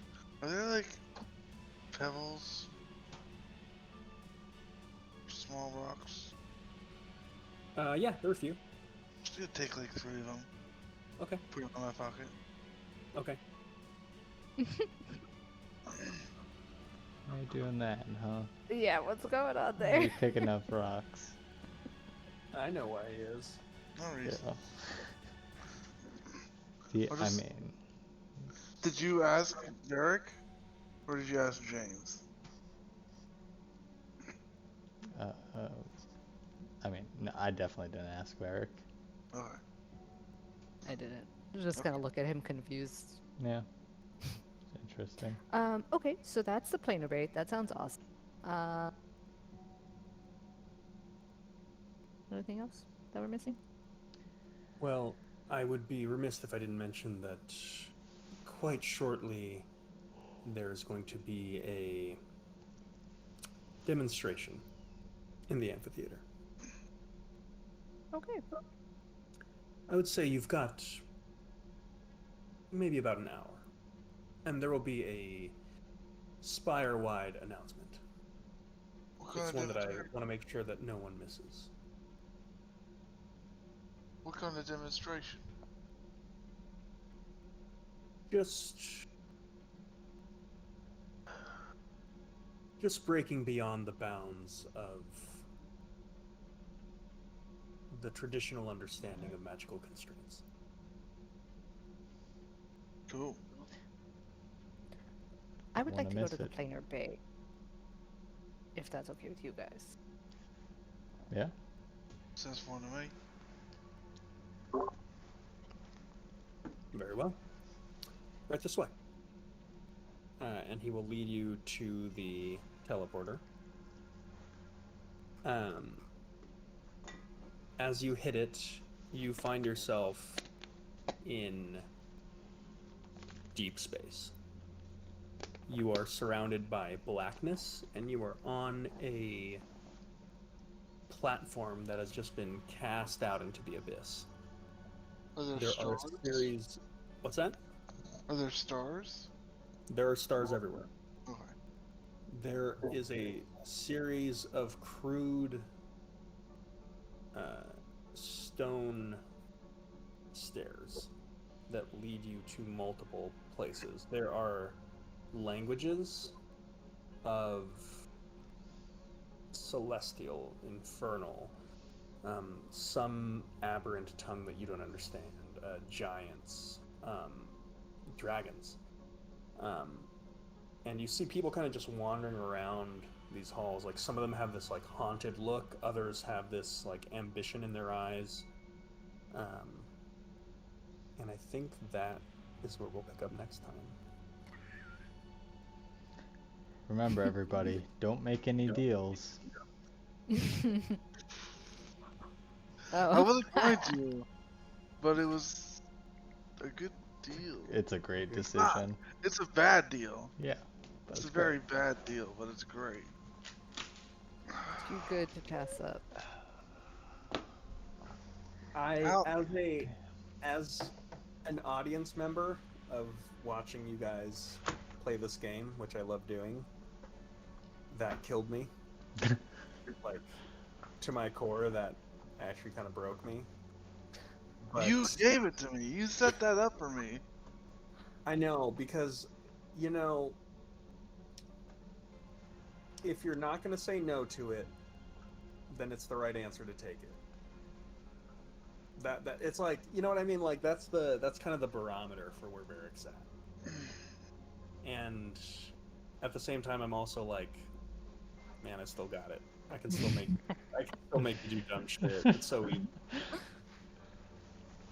I thought Varric was doing so good, but this is Yeah. in a weird way. Like this, doing this is fucked up, but it lines up exactly for like I don't know what his ambitions have been lately. Yeah. It's The best part is nobody can do anything about it. it's not a and I'll just say above the table. This was not a targeted thing at Varric. He's just like a